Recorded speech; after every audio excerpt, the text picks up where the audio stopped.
Hello everyone and welcome back to Nightmare Tales. I know many of you use these videos to fall asleep, so before you drift off, I'd love it if you could leave a comment letting me know where you're listening from around the world. Also, don't forget to like and subscribe if you're enjoying this video. The key to Uncle Harold's house felt heavier than it should have in my palm, its brass surface tarnished with decades of neglect. I stood before the weathered front door of the colonial farmhouse, surrounded by moving boxes and the settling dust of a life uprooted. The September wind carried the scent of dying leaves and something else, something musty and forgotten that seemed to seep from the very foundations of the building. Harold had been more myth than family to me, a distant relative who lived alone in this rural corner of Vermont, emerging only for the occasional holiday gathering, where he'd sit in corners nursing whiskey and speaking in fragments about things that made little sense. When the lawyer called to inform me I'd inherited his property, I felt more bewilderment than grief. The timing, however, was perfect. My divorce had left me in need of a fresh start, and the isolation promised by the old house seemed like exactly what my shattered nerves required. The front door creaked open with theatrical reluctance, revealing an interior that time had preserved rather than improved. Dust motes danced in shafts of late afternoon sunlight that struggled through grimy windows. The air inside felt thick, almost viscous, carrying the weight of years spent in solitude. Furniture stood shrouded beneath white sheets like sleeping ghosts, and the floorboards announced my presence with a symphony of groans and protests. I spent the first hour walking through rooms that felt more like museum exhibits than living spaces. Harold's personal effects remained untouched, books with cracked spines, photographs yellowed with age and strange artifacts whose purposes I couldn't fathom. The house felt like a place where time had stopped, waiting for someone to wind its clock again. It was while carrying boxes down the main hallway that I first noticed the door tucked beneath the staircase in an alcove I'd initially overlooked. A heavy wooden door stood bound with thick iron chains. The metal had surrendered to rust long ago, staining the wood with orange tears that had dried and hardened like old blood. A massive padlock hung from the chains, its surface so corroded I couldn't make out the manufacturer's name. The door itself was solid oak, far more substantial than any other interior door in the house, and it bore scratches along its lower edge, deep gouges that looked disturbingly like claw marks. The basement, I assumed every old house, had one, and this door certainly led downward based on the way the hallway floor sloped slightly in its direction. But why the chains? Why the theatrical security for what should have been nothing more than a storage space? I tried asking Mrs. Patterson, the elderly neighbor who'd brought over a casserole and what she claimed was helpful information about Harold's habits. Her face had tightened when I mentioned the chained door, and she'd changed the subject with the practiced ease of someone accustomed to avoiding uncomfortable topics.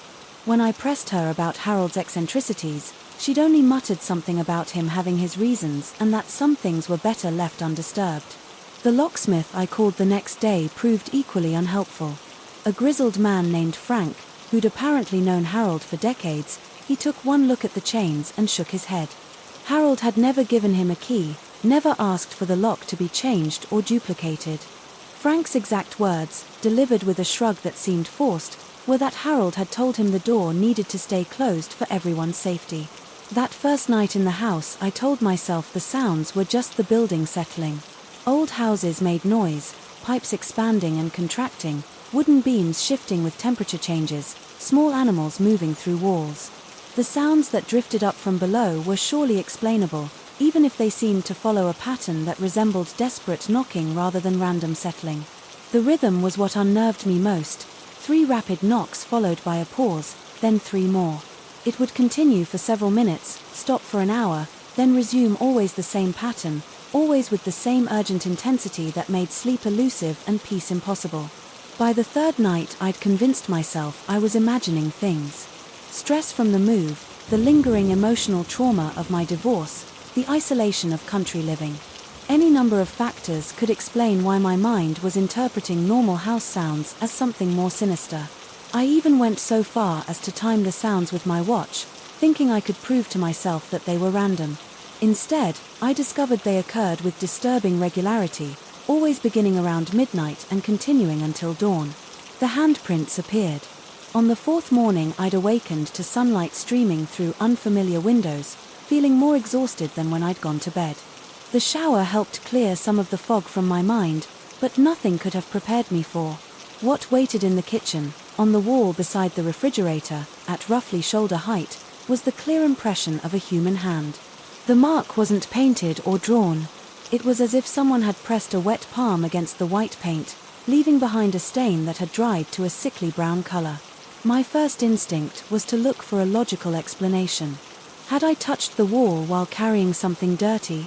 Was there a leak somewhere that had caused moisture to pool and stain? But as I examined the mark more closely, details emerged that made rational explanations increasingly difficult to maintain.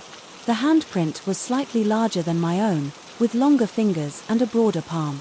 More disturbing were the marks at the fingertips, deep impressions that suggested fingernails digging into the surface beneath the paint.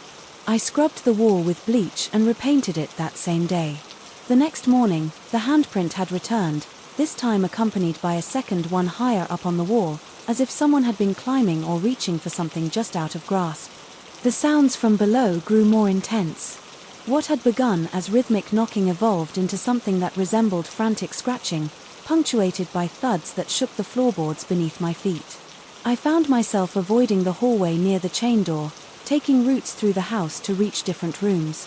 The very air around that alcove felt different, thicker, colder, charged with an energy that made my skin crawl and my pulse quicken. Sleep became increasingly elusive. Even when exhaustion finally claimed me, my rest was plagued by dreams of underground spaces and voices calling from impossible distances. I would wake with the taste of earth in my mouth and the sensation that someone had been standing beside my bed watching me sleep. The handprints multiplied, appearing in new locations each morning, on bathroom mirrors, kitchen cabinets, the walls of the staircase leading to the second floor, always the same size, always positioned as if someone was moving through the house, leaving traces of their passage. The chain began to show signs of stress. On the seventh night, I'd been lying in bed listening to the now familiar sounds from below, when a new noise joined the symphony, the metallic groan of iron. Under tension, I crept downstairs and found the chains pulled taut, stretched to their limit, as if something on the other side was testing their strength. The scratching sounds had intensified, and I could swear I heard something that might have been breathing deep and labored coming from beneath the door. Objects in the house began to move subtle changes. At first, books shifted on shelves, furniture rotated slightly from its original position, cabinet doors left ajar when I was certain I'd closed them. I started taking photographs of room arrangements before leaving them unattended. Comparing the images to what I found upon my return, the differences were undeniable, and they followed a pattern that suggested movement toward the chain door, as if everything in the house was being drawn to that focal point. The whispers started on the ninth night, barely audible sounds that might have been wind through cracks in the foundation, but which carried an unmistakable cadence of human speech. I couldn't make out words, only the rhythm and tone of someone speaking urgently, desperately, as if trying to convey crucial information across an impossible distance. The voice seemed familiar, though I couldn't place where I might have heard it before. My rational mind fought against the mounting evidence of something impossible occurring in Harold's house. I researched the property's history, looking for logical explanations, previous owners who might have died tragically, structural issues that could cause unusual sounds, environmental factors that might explain the handprints and moving objects. The research yielded nothing helpful, only fragments of local folklore about the land itself, stories that dated back to the earliest settlers about ground that was troubled and buildings that didn't sit right. By the 10th night, I'd begun to question my own sanity. The isolation, the stress, the strange atmosphere of the house. All of it could be contributing to a psychological breakdown that was manifesting as auditory and visual hallucinations. I made appointments with doctors, considered checking myself into a facility for observation, even called my ex-wife to ask if she thought I was losing my mind. Her voice, distant and careful, suggested that I might benefit from professional help. But the chains were real. The stress fractures in the metal were visible, measurable, photographable. The handprints left residue that could be scraped and analyzed. The moved objects were documented, evidence of something occurring beyond the realm of psychological delusion. Whatever was happening in Harold's house, it existed independently of my state of mind. The breakthrough came on the 11th night. Though calling it a breakthrough might be generous, I'd given up trying to sleep and was sitting in the kitchen nursing coffee and trying to work up the courage to take an axe to the chained door when the sounds from below suddenly stopped. The silence was more unnerving than the noise had been carrying with it. A sense of anticipation that made my hands shake and my breath come in short gasps. Then came the sound of metal hitting the floor, a cascade of chains falling against stone that rang through the house like a funeral bell. I grabbed a flashlight and rushed to the alcove, my heart hammering against my ribs, expecting to find the door standing open and whatever had been imprisoned below finally free. The chains lay in a twisted pile at the base of the door, their links separated as if they'd been cut with precision tools. The padlock had been opened, not broken, and sat beside the heap of metal like a discarded shell. But the door remained closed, its surface unmarked, except for those old scratches along the bottom edge. I reached for the handle, my hand trembling as it closed around the tarnished brass. The metal was ice cold against my palm, so cold it seemed to burn. I turned the handle expecting resistance, but it moved freely, smoothly, as if it had been recently oiled. The door swung inward without protest, revealing not a basement staircase but a wall of solid earth and stone. There was no basement, there never had been. The doorway opened onto nothing more than the foundation wall of the house. Dirt and stones mortared together decades ago when the building was constructed. No stairs descended into darkness. No underground space existed beyond the threshold. The door that had been chained and locked for unknown years protected nothing more than a few feet of crawl space between the house's foundation and its wooden subfloor. But the sounds had been real. The knocking, the scratching, the whispers, I'd heard them for 11 nights, felt them, vibrating through the floorboards beneath my feet. The handprints continued to appear on walls throughout the house, and objects still moved. When I wasn't watching, the phenomena hadn't been contained behind the door. They'd been coming from somewhere else entirely. I stood in that alcove, staring at the wall of earth and stone, feeling the weight of implications I couldn't fully process. If there was no basement, where had the sounds originated? If nothing had been imprisoned behind the door, what had been testing the strength of the chains? If no one could have been trapped below, whose voice had I been hearing? In those desperate whispers, the flashlight beam played across the exposed foundation, revealing nothing more than what I'd expected to find: dirt, stones, and the occasional insects scurrying away from the sudden illumination. But as I prepared to close the door and retreat to the relative sanity of the upper floors, something caught my attention. Scratched into the stone, just visible in the flickering light, were letters carved with desperate precision. Harold was right to keep me in. I slammed the door shut and backed away from the alcove, my mind reeling with the impossibility of what I'd just seen.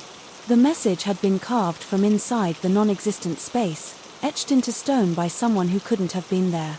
The letters were fresh, unweathered by time, as if they'd been carved recently by someone with intimate knowledge of my presence in the house. The whispers resumed immediately, no longer muffled by the closed door, but seeming to emanate from the walls themselves. They spoke in Harold's voice. I recognized it now, remembered it from those uncomfortable family gatherings where he'd muttered about things that made no sense. His words were clearer now, audible and urgent. I told them you'd come eventually. I told them you'd have to learn for yourself. Some doors should never be open, nephew. Some things should stay locked away even when they beg to be free, especially when they beg to be free. I fled the house that night, driving through darkness, to the nearest hotel, where I sat in a sterile room, trying to convince myself that stress and isolation had finally broken my mind completely. But morning brought no relief, no return to rational thought. The hotel's mirror showed handprints on the glass, and my reflection seemed wrong, somehow as if it belonged to someone else wearing my face. The drive back to Harold's house felt like a funeral procession. I knew I couldn't stay, couldn't live with whatever inhabited those walls, but I also understood that leaving wouldn't solve the problem. The phenomena had followed me to the hotel-marked territory that should have been neutral ground, whatever Harold had been keeping locked away. I'd set it free by opening that door, and it had chosen me as its new warden. The chains lie where I left them, a twisted pile of metal bearing witness to my failure to heed warnings. I should have understood.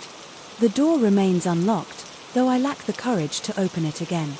The handprints continue to appear, multiplying daily, and the whispers have evolved into conversations. Harold's voice joined by others, older voices that speak of things that happened long before the house was built, before the land was settled, before anyone thought to chain doors against threats that couldn't be contained by physical barriers. I write this account not as an explanation but as a warning. Some inheritances carry prices that aren't immediately apparent. And some family legacies are burdens rather than gifts. Harold knew what he was doing when he chained that door, and I should have trusted his judgment. Instead of my curiosity, the voices tell me I'm part of it, now bound to the house and its secrets by the simple act of opening what should have stayed closed. They speak of others who might come, family members or curious strangers who will need to be warned away or, failing that, educated about the true nature of what Harold left behind. I understand now why he lived alone, why he spoke in fragments, why he drank too much at family gatherings. The burden of knowing, of keeping watch, of maintaining barriers against things that exist in the spaces, between what we consider real and what we dismiss as impossible, it changes a person in ways that can't be explained to those who haven't experienced it themselves. The handprints on the walls spell out messages, now letters formed by fingers I can't see but can feel, watching me from corners and shadows. They tell me I'm doing well, that I'm learning quickly, that Harold would be proud of how I'm adapting to my new responsibilities. I've decided not to leave. Where would I go? How far would I have to run to escape something that follows handprints and whispers through walls? Better to stay to learn what Harold knew to become the guardian he was for so many years. The door remains unlocked, but I won't open it again. Some lessons only need to be learned once, and some mistakes can't be undone. I'll find other ways to communicate with what lives in the spaces behind reality, other methods of maintaining the delicate balance Harold established between containment and appeasement. Late at night, when the whispers are loudest and the handprints appear faster than I can clean them away, I sometimes wonder if I'm going insane or if sanity is simply a luxury I can no longer afford. The distinction seems less important with each passing day, overshadowed by the growing certainty that I'm exactly where I need to be, doing exactly what I was meant to do. The house is quiet now, expectant, waiting for the next family member to inherit Harold's legacy, to discover that some doors should never be opened, even when, especially when they're locked from the inside. Story 2, the brass name plate read, Manager, in worn letters that had seen better decades, much like everything else in the Meridian Hotel. I sat across from him, my employment contract, still warm from the printer, watching as he folded his hands with the practiced precision of someone who delivered this particular speech many times before. The position is straightforward, Mr. Chen, he said, his voice carrying the weight of institutional authority. Night security, 3 rounds per shift. Building's been here since 1923, so you'll find some quirks, old elevators, creaky floors, that sort of thing. I nodded already, mentally calculating how the overnight salary would help with my mounting bills. The day job at the warehouse barely covered rent, and this seemed like easy money for walking around an empty hotel. One last thing. His tone shifted slightly, becoming more deliberate. The building officially has 9 floors. You'll patrol 1 through 9. The 10th floor doesn't exist. The statement hung in the air like smoke from an extinguished candle. I waited for him to elaborate, to explain what he meant by doesn't exist, but he simply stared at me with the expectant expression of someone who'd said everything necessary. I'm sorry, what do you mean? It doesn't exist. Just what I said, 9 floors. Your keycard won't access anything above the 9th floor and you won't need to any questions. I had several, but something in his demeanor suggested they wouldn't be welcome. I shook my head and signed the contract. My first week passed without incident. The Meridian was the kind of place that attracted long-term residents rather than tourists, elderly folks who'd lived there for decades, a few artists who appreciated the cheap rent and vintage charm, some business travelers who valued the downtown location over modern amenities. During my rounds, I'd occasionally glimpse them through cracked doors or hear the muffled sounds of late-night television, but mostly I walked through corridors that felt frozen in amber. The elevator was indeed old, with an accordion gate and brass buttons that had been polished smooth by countless fingers. I'd grown accustomed to its mechanical groans and the way it shuttered between floors. What I hadn't noticed until the second week was that there were actually 10 buttons. The top button was unmarked, its brass surface as smooth as the others but bearing no number. When I mentioned this to Harold, the day shift guard, He just shrugged and said he'd never paid attention to it. When I asked why there would be a button for a floor that didn't exist, he gave me the same look the manager had, like I was asking questions that weren't worth asking. It was during my third week that the elevator first stopped on its own. I was heading up to start my second round of the night. Having already checked the lobby and basement levels, I pressed the button for the 7th floor, where I typically began working my way up. But instead of the familiar mechanical lurch and gradual ascent, the elevator continued past my intended destination, past the 8th floor, past the 9th. It stopped with a gentle ding. The doors opened to reveal a corridor identical to every other floor in the building, yet somehow fundamentally wrong.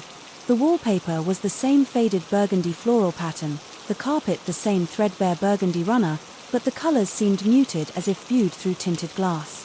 The overhead fixtures cast the same warm yellow light, but it felt dimmer, more distant. I stood in the elevator doorway, my hand preventing the doors from closing, and stared down the hallway. It stretched in both directions, much farther than it should have given the building's dimensions. The perspective seemed to bend slightly, like looking through a fisheye lens, making it impossible to see where the corridor actually ended. The silence was absolute. No humming of air conditioning, no distant sounds of traffic from the street below, no settling noises from the old building. Even my own breathing seemed muffled, as if the air itself was denser here. I stepped back and pressed the button for the 1st floor. Nothing happened. I pressed it again, then tried every other button. The elevator remained stationary, its doors held open by some invisible force. That's when I heard the first footstep. It came from somewhere down the left corridor, a soft but distinct sound of someone walking on carpet. Then another steady, measured steps that seemed to be approaching, though I couldn't see anyone in the dim hallway. I fumbled for my radio to call the front desk but found only static. My cell phone showed no signal. The footsteps grew closer and I realized I could hear them coming from both directions. Now, multiple sets of feet all walking toward the elevator with that same measured pace. Every instinct screamed at me to get out, but the elevator buttons remained unresponsive. The footsteps were close enough now that I should have been able to see who was making them, but the corridors remained empty, just that endless burgundy carpet and those impossible distances. I pressed myself against the back wall of the elevator and waited. The footsteps reached the elevator and stopped for a moment. There was complete silence again.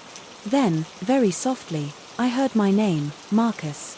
It wasn't spoken so much as whispered, a voice that seemed to come from the walls themselves rather than any particular direction, a voice that was familiar but wrong, like hearing your own voice played back on a recording device. Marcus. This time it came from behind one of the doors along the corridor. Then another voice from a different door, also saying my name. Soon there was a chorus of whispers all calling for me from behind those closed doors, a symphony of voices that all sounded disturbingly like my own. The elevator doors began to close. I lunged forward and caught them, forcing them back open. The whispering stopped immediately, but I could feel something watching me from those darkened doorways. The sensation was so intense it made my skin crawl, as if invisible eyes were cataloguing every detail of my appearance, every sign of fear. I tried the buttons again, still nothing. The nameplate beside the elevator doors caught my attention. It read 10 in the same brass lettering used throughout the building, official, permanent, as if it had always been there. The idea that I might be trapped began to settle in my chest like a cold weight. I thought about the manager's words, about Harold's dismissive shrugs, about all the ways they'd avoided explaining what doesn't exist actually meant. Had other guards found their way here? Were their voices among those that had called my name? I decided to explore the left corridor, stretched much farther than the building's actual dimensions should have allowed. Each door I passed was identical burgundy wood with brass numbers ranging from 1001 to what appeared to be an infinite sequence. Some doors had light seeping underneath, suggesting occupied rooms, but when I pressed my ear against them, I heard nothing. At door 1015, I tried the handle. It turned easily. The room was a perfect replica of the guest rooms I'd seen on the lower floors, the same furniture arrangement, the same bedding, the same view of downtown through the window. Except the view was wrong. The angle was impossible, showing me parts of the city I shouldn't have been able to see from this position. Streets that curved in directions they didn't actually curve, buildings that existed but stood in the wrong places. I backed out of the room and continued down the hallway, but found myself becoming disoriented. The corridor seemed to be curving gradually, so gradually that I couldn't perceive the change in direction until I realized I should have reached the end of the building long ago. When I looked back toward the elevator, it was nowhere to be seen. The whispers started again, still calling my name, still coming from behind closed doors. But now they were also coming from ahead of me, from behind me, from directions that shouldn't exist. The voices multiplied until they became a chorus of sound that seemed to emanate from the walls themselves. I began walking faster, then running, passing door after door in an endless sequence. The numbers climbed higher: 1047, 1063, 1089, and still the corridor continued. My breathing became labored, my footsteps echoing strangely in the carpeted hallway. But no matter how fast I moved, the whispers kept pace. When I finally stopped gasping and disoriented, I found myself standing in front of a door marked 101. I had somehow circled back to the beginning, though I was certain I'd been running in a straight line. The elevator was visible, now, about 30 feet away, its doors still open and spilling light into the corridor. But as I walked toward it, something felt different. The whispers had stopped, but the sensation of being watched had intensified. It felt as if the entire floor was holding its breath, waiting for something to happen. I reached the elevator and stepped inside, my hand shaking as I reached for the button panel. The buttons were all there, 1 through 9, plus the unmarked 10th button, but they looked different, somehow older, more worn, as if they'd been used far more frequently than should have been possible.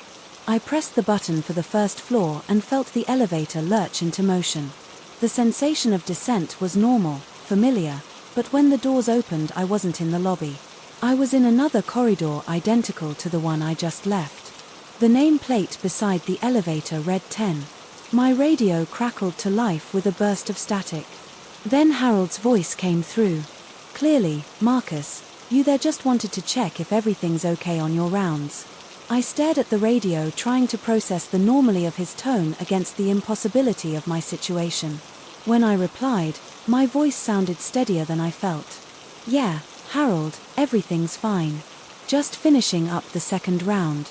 Copy that. Oh, and Marcus, manager wants to remind all night staff. Stick to floors 1 through 9. The 10th floor doesn't exist." The radio went quiet. I looked at the elevator panel again. The unmarked button at the top was gone. In its place was empty brass, as if there had never been a 10th button at all. The nameplate beside the elevator doors was blank when I pressed the button for the first floor. This time the elevator descended normally. The lobby materialized exactly as it should, with its worn carpet and Art Deco fixtures and the familiar sounds of the city filtering through the front windows. My patrol log showed that I'd completed my second round on schedule. I finished my shift without incident, checking floors 1 through 9 methodically, finding nothing unusual. The elevator behaved exactly as it always had, stopping only where I directed it. When I examined the button panel closely, there were only 9 brass buttons worn smooth by decades of use. No trace of a 10th. But when I got home that morning and looked in the mirror, I found something that made my breath catch. There, pinned to my uniform shirt, was a brass name plate that read Tangun 1 in the same lettering used throughout the Meridian Hotel. I don't remember putting it there, I don't remember seeing it before, but it was fastened securely as if it had always been part of my uniform. I've kept working at the Meridian for 6 months now. Every night I patrol floors 1 through 9, exactly as instructed. I've never mentioned the 10th floor to anyone else, and no one has mentioned it to me. Harold still gives me the same briefings. The manager still provides the same guidance about the building's quirks, but sometimes late in my shift, when the building is at its quietest, I catch myself listening for footsteps in the corridors above the 9th floor. Sometimes I think I hear them, soft measured steps walking back and forth across a floor that doesn't exist.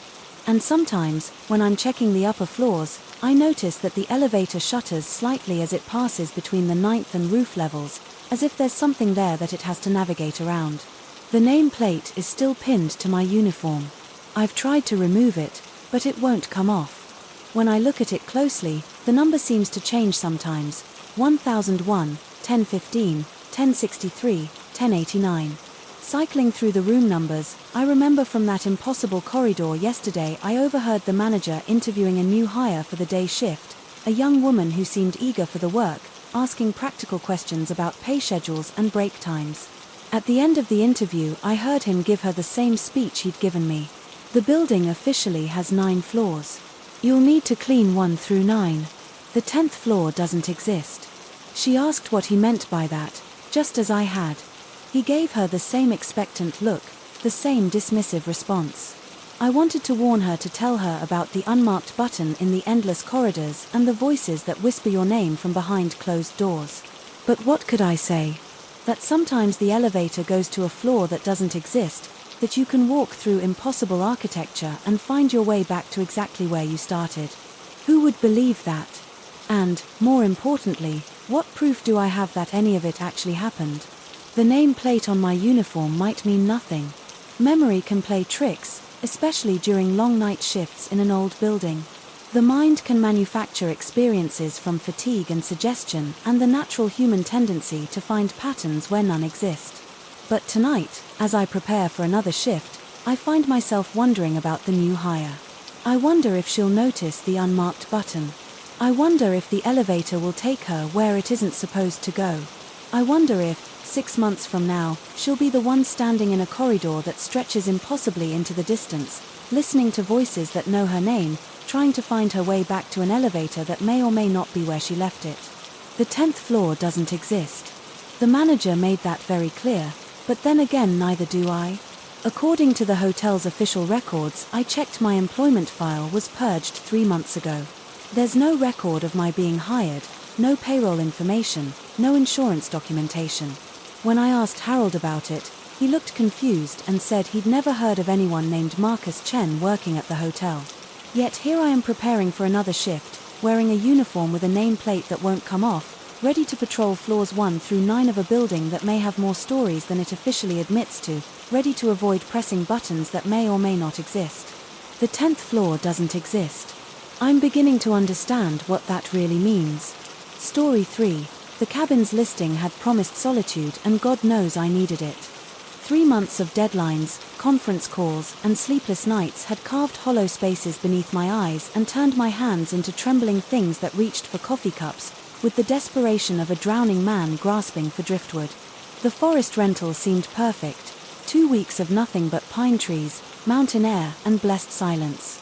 I should have paid more attention to the mirrors. The first thing I noticed when I hauled my duffel bag through the heavy wooden door was how many there were. Not an unusual number exactly, but they caught the light in ways that made the small space feel larger, more open. A large rectangular mirror dominated the living room wall above a stone fireplace. Another hung in the narrow hallway leading to the bedroom. The bathroom predictably had its own collection, one above the sink. Another full-length piece mounted on the back of the door. The cabin's owner had decorated with a rustic sensibility that bordered on the theatrical exposed. Wooden beams crisscrossed the ceiling and the furniture looked like it had been carved from the very trees that surrounded the property.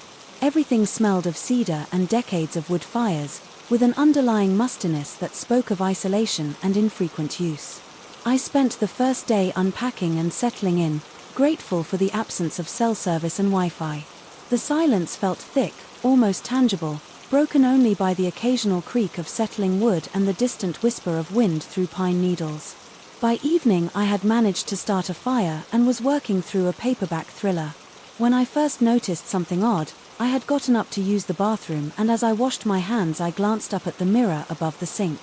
My reflection looked back, but there was something delayed about its movements, as if the image was being transmitted through a connection with poor latency. I raised my hand to my face and my reflection followed. A heartbeat later, creating a disorienting echo of motion. I attributed it to exhaustion. 3 months of stress and poor sleep had left me feeling disconnected from my own body, so why not my reflection as well? I dried my hands and returned to my book, dismissing the incident as a trick of tired eyes and flickering lamplight. The second occurrence happened the next morning. As I shaved, I had cleared my face and was drawing the razor across my cheek. When I noticed my reflection had stopped moving entirely, I continued shaving, watching in fascination as the figure in the mirror remained frozen white foam, still covering half its face, while I methodically cleared my own. The moment I looked directly at the mirror, focusing my attention on it, rather than using it peripherally, my reflection snapped back into synchronization. With an almost audible click, I set the razor down with hands that had developed a fine tremor. The logical explanations felt thin in the morning light: fatigue, stress, maybe some kind of neurological issue brought on by months of poor self-care. I made a mental note to see a doctor when I returned to the city, then tried to push the incidents from my mind, but the mirrors had begun to feel like presences in the room watching me with their silver eyes. I found myself avoiding them when possible, which proved difficult. In the confines of the small cabin, the hallway mirror caught me in its peripheral vision. Every time I moved between rooms, the living room mirror reflected the fireplace and my reading chair, making it impossible to ignore entirely. Even the bathroom mirrors seemed to multiply their reflections, bouncing off each other in an infinite regression that made the small space feel crowded with versions of myself. On the third night, I thought I saw my reflection smile. I had been brushing my teeth, focusing on the mundane rhythm of the activity, when movement in my peripheral vision made me glance up. My reflection was there, brush in hand, but its mouth was curved in the expression I wasn't making, not a full smile exactly, but a subtle upturn of the lips that suggested private amusement. I stopped brushing, immediately foam dripping from my mouth, and stared directly at the mirror. My reflection stared back with the same concerned expression I felt on my own face. Sleep became elusive. I lay in the cabin's single bed, listening to the sounds of the forest and the settling of old wood, but my attention kept drifting to the darkness beyond the bedroom door, where the hallway mirror waited. Every creak seemed significant, every shift of shadow potentially meaningful.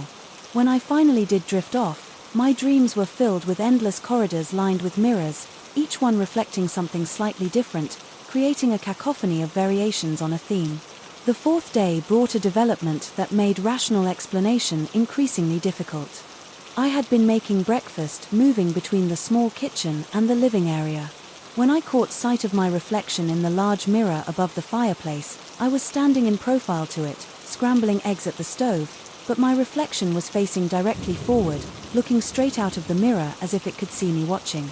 I turned to face the mirror fully and my reflection turned as well, but the movement felt wrong, like a marionette being manipulated by an inexperienced puppeteer. For a moment we stared at each other, myself and this thing that wore my face, and I had the distinct impression that it was studying me with the same intensity one was bringing to bear on it. The eggs burned while I stood there, transfixed by my own reflected gaze.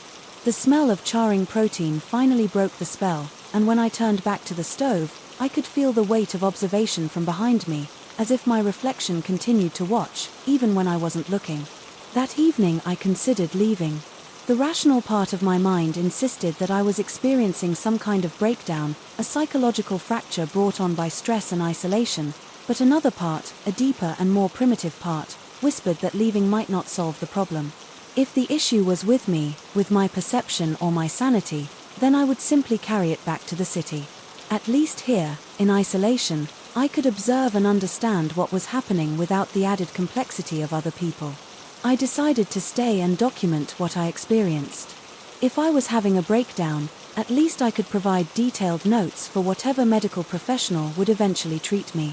I started a journal recording each incident with clinical precision, noting times and circumstances and potential triggers. The knocking started on the fifth night. I woke to a sound like fingernails tapping against glass, rhythmic and patient. At first I thought it might be a tree branch against a window, but the sound was too regular, too purposeful. I lay in bed listening to the gentle tap, tap, tap that seemed to come from the living room. When I finally worked up the courage to investigate, I found the source immediately. The large mirror above the fireplace showed dozens of small impact points on its surface, as if someone on the other side was knocking to get out. But the glass itself remained smooth and unmarked when I ran my fingers across it.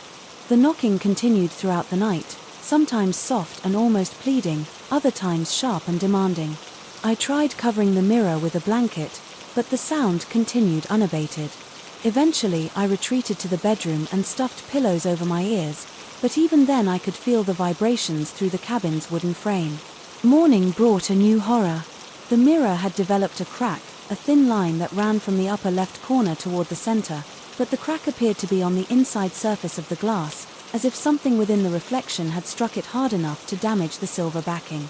I examined the crack closely, running my finger along the glass surface. It was completely smooth on my side, but in the reflection the crack appeared raised three-dimensional, as if the glass had been damaged from within the mirror world. When I looked at my reflection examining the crack, I saw myself touching empty air while my reflected hand traced along what appeared to be a deep fissure. The journal entries became frantic scrawls as I tried to document each new impossibility. My reflection began to lag more frequently, sometimes taking several seconds to catch up with my movements. Other times it would move when I was perfectly still, turning its head to look at things that weren't in my visual field, or raising its hand to wave at someone I couldn't see. The worst part was the growing certainty that my reflection was becoming more aware of me as a separate entity. It would catch my eye in mirrors and hold the gaze longer than felt natural. Sometimes I could swear it was trying to mouth words, its lips moving in patterns that didn't match my own speech. On the 7th night, the cracks multiplied. I woke to find spiderweb patterns of damage covering every mirror in the cabin, all appearing to emanate from the inside of the glass. The bathroom mirrors looked like they had been struck with hammers from within, but remained perfectly smooth to the touch. The hallway mirror had developed a hole that went all the way through. In the reflection, though the actual glass remained intact. I could hear movement now, not just knocking, but the sound of footsteps from within the mirrors, as if someone was walking around in the reflected version of the cabin. The sounds were wrong too, hollow too, echoing like footsteps in a vast empty space rather than the confined rooms I occupied. My reflection had begun to smile more frequently, and the expression was changing, becoming less familiar. The features were still mine, but the personality behind them felt foreign, hostile. When I looked directly at any mirror, my reflection would stop, whatever independent movement it had been making, and snap into synchronization, but I could feel its resentment at being forced back into compliance.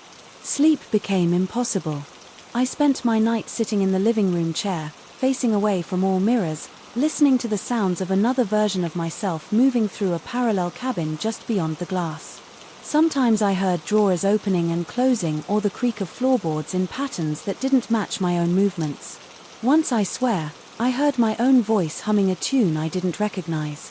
The food began to run low, but the thought of driving to town and encountering mirrors in gas stations and stores filled me with dread. What if my reflection behaved erratically in public? What if other people could see the discrepancies? I rationed what remained and tried to plan an exit strategy that would minimize my exposure to reflective surfaces. On the morning of the 10th day, I made the mistake of looking directly into the bathroom mirror while brushing my teeth. My reflection was already there waiting, and when our eyes met, it smiled with an expression of pure malevolence. Then it mouthed a single word that I could read clearly, despite the fact that my own lips weren't moving. Soon that night, the sounds from within the mirrors became a cacophony. I could hear my reflection running through the mirror cabin, slamming doors, and apparently throwing furniture. The crashes and bangs were muffled, but constant, as if someone was having a violent tantrum in the space beyond the glass. All the mirrors now showed completely shattered surfaces from within, though they remained perfectly intact. On my side, I covered every mirror in the cabin with blankets and towels, but I could still hear the activity beneath the coverings. Worse, I could feel my reflections, anger at being obscured, a rage that seemed to press against the coverings like a physical force. The next morning, day 11, I woke with a sense of anticipation so strong it felt like electricity in the air. Something was going to happen. The covered mirrors had gone silent during the night, and the quiet felt more ominous than the chaos had. I approached the bathroom cautiously and pulled away the towel I had draped over the mirror above the sink. The reflected surface was clear, completely unmarked by the cracks that had been there the night before. But when I looked into it, expecting to see my morning face staring back, I saw nothing. The mirror reflected the bathroom perfectly, the sink, the towel rack, the shower curtain behind me, but there was no sign of my presence. I moved side to side, jumped up and down, even waved my arms frantically, but the mirror showed only an empty bathroom with sunlight streaming through the window. I ran to the living room and tore the blanket from the large mirror above the fireplace. Same result. The room reflected perfectly down to the book I had left open on the reading chair and the cold ashes in the fireplace, but I cast no reflection at all. The hallway mirror, the bedroom mirror, even the small decorative mirror in the kitchen, all showed accurate reflections of the cabin's interior, with one glaring omission: I had been erased from the mirror world entirely. But as I stood in the living room, staring at the empty reflection of the space I occupied, I heard something that made my blood turn to ice water in my veins. From somewhere beyond the glass, faint but unmistakable, came the sound of breathing that wasn't my own. I pressed my ear to the mirror's surface and the breathing became clearer. It was rhythmic, patient, and definitely not coming from my side of the glass. Something was in the mirror world occupying the space where my reflection should have been, and as I listened, I began to understand the true horror of my situation. The breathing was coming from exactly where I was standing. Whatever had taken my place in the mirror world was standing in the same position I occupied, breathing steadily as it waited for something. I looked down at my hands, solid and real, then back at the mirror, where those same hands cast no reflection. But in the perfect silence of the cabin, I could hear the breathing continue, and I had the growing certainty that when I eventually left this place and returned to the world of other people and unavoidable mirrors, something else would be looking back at them. From behind my face, the breathing stopped, and in the sudden silence I heard the faint sound of footsteps moving away from the mirror deeper into that reflected world I could no longer access. Whatever had taken my place was exploring its new domain, learning to be me. I remain here in this cabin where mirrors tell truths I'm no longer part of, afraid to leave but equally afraid to stay, because sometimes, in the peripheral vision that has become my only connection to the reflected world, I catch glimpses of movement in the mirrors, quick shadows that suggest someone else is learning to live in the space I once occupied, and sometimes late at night, when the forest is perfectly still, I can hear that other version of myself practicing my voice, my laugh, my way of moving through the world, getting ready to step out of the mirrors and into my life while I remain here, substantial but invisible, real but unreflected, waiting to discover what happens to a man who no longer exists in any surface that might show him who he really is. Story 4. The engine seized with a violent shudder at 11:47 p.m., steam billowing from beneath the hood like the dying breath of some mechanical beast. I coasted the sedan to the shoulder of Route 49, watching the headlights fade to black as I turned the key. The silence that followed felt absolute. No traffic, no wind, just the metallic ticking of cooling metal and my own shallow breathing, 20 miles from the nearest town with cell service. As dead as my transmission, I grabbed my overnight bag and started walking. The asphalt stretched ahead like a dark river, and I'd covered maybe 2 miles when the neon sign materialized through the fog. Pine Ridge Motor Lodge. The letters flickered erratically, casting sickly pink shadows across the cracked parking lot. The lobby smelled of cigarettes and industrial disinfectant. Behind the reception desk sat a woman whose age seemed deliberately obscured by heavy makeup and harsh fluorescent lighting. Her smile appeared practiced, but her eyes held something else, a weariness that made my skin crawl. "Need a room for the night," I said. Setting my bag down, she nodded, fingers hovering over an ancient computer terminal. "Single occupancy." "That's right."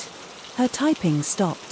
She stared at the screen for a long moment, then glanced up at me with an expression I couldn't quite read. "We have limited availability tonight." The pause felt deliberate, weighted with meaning I couldn't grasp. She reached beneath the counter and produced a brass key attached to a plastic tag. The metal felt unusually cold against my palm. "Room 313, third floor, end of the hall." Her voice carried an odd inflection, as if she were reciting instructions she'd rather not give. "Checkout is at 11 o'clock. I paid in cash and headed for the elevator, noting how her eyes followed me until the doors closed. The elevator lurched upward with mechanical groans that seemed to echo from somewhere deep within the building's bones. The fluorescent tube above flickered intermittently, casting my reflection in stuttering fragments across the polished steel. The third-floor hallway stretched before me like a throat carpet. The color of dried blood absorbed my footsteps, and the walls bore the yellowish stains of decades.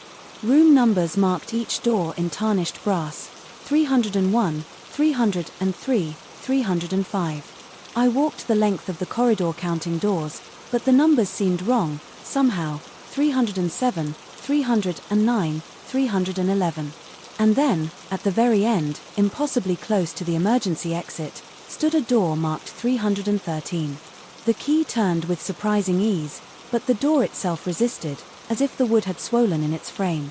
When it finally gave way, a wave of cold air rushed past me.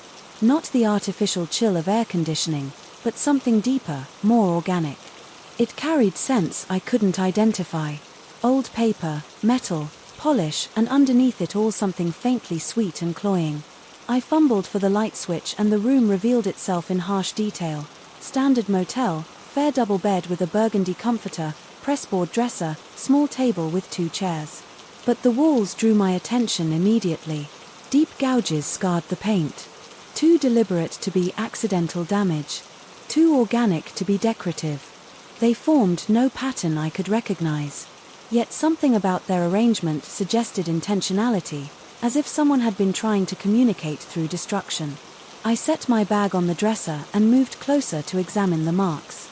The scratches appeared fresh, exposing bright wood beneath layers of paint.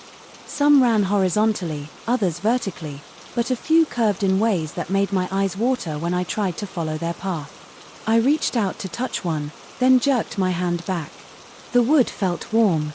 The bathroom was unremarkable, except for a persistent drip from the faucet that seemed to echo louder than physics should allow. Each drop struck the porcelain with a metallic ping that reverberated through the walls. I turned the handle firmly, but the dripping continued, maintaining its irregular rhythm like a broken metronome. Back in the main room, I tried to dismiss the growing unease settling in my chest. Motel were inherently unsettling places, temporary havens for people in transition, marked by the passage of countless strangers. The scratches could have been made by anything: furniture moving, maintenance work, even deliberate vandalism. The cold could be explained by poor insulation or an overactive air conditioning system. I couldn't locate, but explanations felt increasingly hollow as I prepared for bed. The silence outside was too complete, as if the building existed in a pocket of suspended animation. No traffic sounds penetrated the windows, no voices carried from adjacent rooms, no televisions murmured through thin walls. Even the motel's own mechanical system seemed muted, creating an acoustic vacuum that made my heartbeat sound thunderous. I was removing my shoes when I heard it, a whisper so faint I might have imagined it. My name, spoken with careful precision, drifted from somewhere within the room. I froze, one shoe dangling from my fingers, and listened. The silence returned, but it felt different. Now charged with attention, someone or something was aware of my presence. "Hello." My voice cracked slightly, and the words seemed to absorb into the walls without echo. No response came, but the quality of silence shifted again, becoming expectant. I completed my undressing with mechanical precision, folding clothes with unnecessary care to maintain some semblance of normalcy. The whisper had carried the unmistakable cadence of my name, yet I couldn't convince myself. It had been real. Fatigue, stress, and the disorienting effects of sudden displacement could create auditory hallucinations. The mind seeking patterns in chaos might construct familiar sounds from random noise. Yet as I settled into bed, pulling the comforter up to my chin, I found myself listening intently to every creak and settling sound. The building seemed to breathe around me, expansion and contraction, creating a subtle symphony of groans and sigh. The heating system cycled on with a distant rumble that vibrated through the floor, and somewhere in the walls, pipes carried water with liquid whispers. Sleep came in fragments. I would drift toward unconsciousness only to jerk awake at phantom sounds. Footsteps in the hallway, doors opening and closing, voices speaking in languages I couldn't recognize. Each time I opened my eyes, the room appeared exactly as before, bathed in the amber glow of the parking lot lights filtering through thin curtains. But the scratches on the walls seemed to shift in the uncertain light, their shadows deepening and retreating like living things. Around 3 o'clock in the morning, the lights began their dance. The bedside lamp flickered once, twice, then resumed its steady glow. I watched it carefully, waiting for the pattern to repeat, but it remained constant. Then the bathroom light strobed briefly, and when I turned to look, it too had returned to normal. The ceiling fixture above the dresser followed suit. Moments later, a quick flutter of brightness. That could have been a power fluctuation or faulty wiring, but the sequence felt too deliberate, too coordinated, to be random electrical failure. Each light pulsed in turn, as if responding to signals I couldn't perceive. I lay rigid beneath the covers, watching and waiting, but the display ended as abruptly as it had begun. The room settled back into its amber stillness, leaving me to wonder if I'd imagined the entire episode. The whispers returned near dawn, more persistent now and seemingly closer. My name drifted from different locations around the room, first from the vicinity of the dresser, then from near the bathroom door, finally from somewhere behind the headboard of the bed itself. The voices carried no emotional weight, neither threatening nor welcoming, but their very existence in an empty room sent ice through my veins. I sat up, scanning the shadows for movement, for any physical source that might explain what I was hearing. The room remained stubbornly empty, its corners holding nothing more sinister than accumulations of dust and darkness. Yet the whispers continued, growing more frequent and overlapping until they formed a chorus of sound that seemed to emanate from the walls themselves. "Who's there?" I called out. My voice stronger, now tinged with frustration rather than fear. The whispers stopped instantly, as if I'd interrupted a conversation. The silence that followed felt heavy, with withheld response, like a held breath, waiting to be released. I remained sitting upright, muscles tense, prepared for what I had no idea, what I expected to happen, what I feared might emerge from the darkness or materialize from the empty air. Minutes passed, the silence stretched until it became oppressive, and I found myself longing for the return of the whispers. Unsettling though they'd been, at least they'd provided something to focus on, some evidence that the room contained more than just my own anxious breathing and accelerated heartbeat. Now I faced the possibility that my mind was constructing elaborate hallucinations from exhaustion and stress, that the isolation and strange circumstances had triggered some form of psychological breakdown. But even as I considered rational explanations, new sounds began to manifest. A rhythmic tapping emerged from the direction of the dresser, as if someone were drumming their fingers impatiently on the wooden surface. When I looked, the dresser top appeared undisturbed, my wallet and keys exactly where I'd left them. The tapping continued for several minutes, maintaining a steady beat that reminded me of Morse code, though I couldn't decipher any message in its pattern. The sound shifted to the bathroom, where it transformed into something different, not tapping now, but a soft scratching that suggested fingernails dragging across tile. I rose from the bed and moved cautiously toward the bathroom door, bare feet silent on the thin carpet. The scratching grew louder as I approached, more urgent, as if responding to my proximity. I reached for the door handle, then hesitated. Whatever was producing that sound existed on the other side of the door, in a space I'd examined thoroughly just hours before opening. The door would either reveal a perfectly ordinary bathroom, confirming my descent into madness, or expose something that challenged my understanding of reality itself. Neither option offered comfort. The scratching stopped. I stood frozen, hand extended toward the handle, listening to my own rapid breathing. Then from directly behind me came a sound that made my blood crystallize, 3 deliberate knocks from inside the closed wardrobe. I spun around, staring at the wardrobe doors. The knocking repeated, muffled but unmistakable, as if someone were trapped inside the narrow space and signaling for help. But I'd examined that wardrobe when I'd arrived. It contained nothing but a few wire hangers and the musty smell of disuse. There was no room for a person inside, no way someone could have entered without my knowledge. The knocking came again, more insistent now, and I found myself moving toward it, despite every instinct screaming for me to run. My hand closed around the wardrobe handle and I could feel vibrations through the wood, actual physical evidence of the sounds I was hearing. Whatever was inside was real enough to create genuine percussion against the door. I yanked the handle and the wardrobe doors swung open to reveal nothing. Empty space stretched before me, broken only by the chrome bar from which the hangers dangled. I reached inside, feeling along the back wall, but my fingers encountered only smooth wood and the corners where panels joined. The space was, exactly as I'd expected, too shallow to conceal anything larger than a coat. Yet, even as I examined the empty wardrobe, the knocking resumed from somewhere else in the room. I turned to locate the source and realized the sound was coming from the walls themselves, moving in a slow circuit around the room's perimeter. Knock, knock, knock. From behind the headboard, a pause. Then the same pattern from the wall adjacent to the bathroom, another pause, and the knocking moved to the wall opposite the bed. I followed the sound, pressing my ear to each wall in turn, feeling for vibrations that might indicate machinery or plumbing that could explain the noise. But the walls felt solid and silent beneath my touch. Even as the knocking continued its methodical journey around the room, the sound seemed to originate from within the structure itself, as if the building were trying to communicate through the only language available to it. The circuit completed and silence returned. I stood in the center of the room, turning slowly, waiting for the next manifestation. My exhaustion was complete. Now, adrenaline having burned through whatever reserves I'd possessed, part of me wanted to flee to gather my belongings and walk back into the night, but a larger part recognized the futility of such action.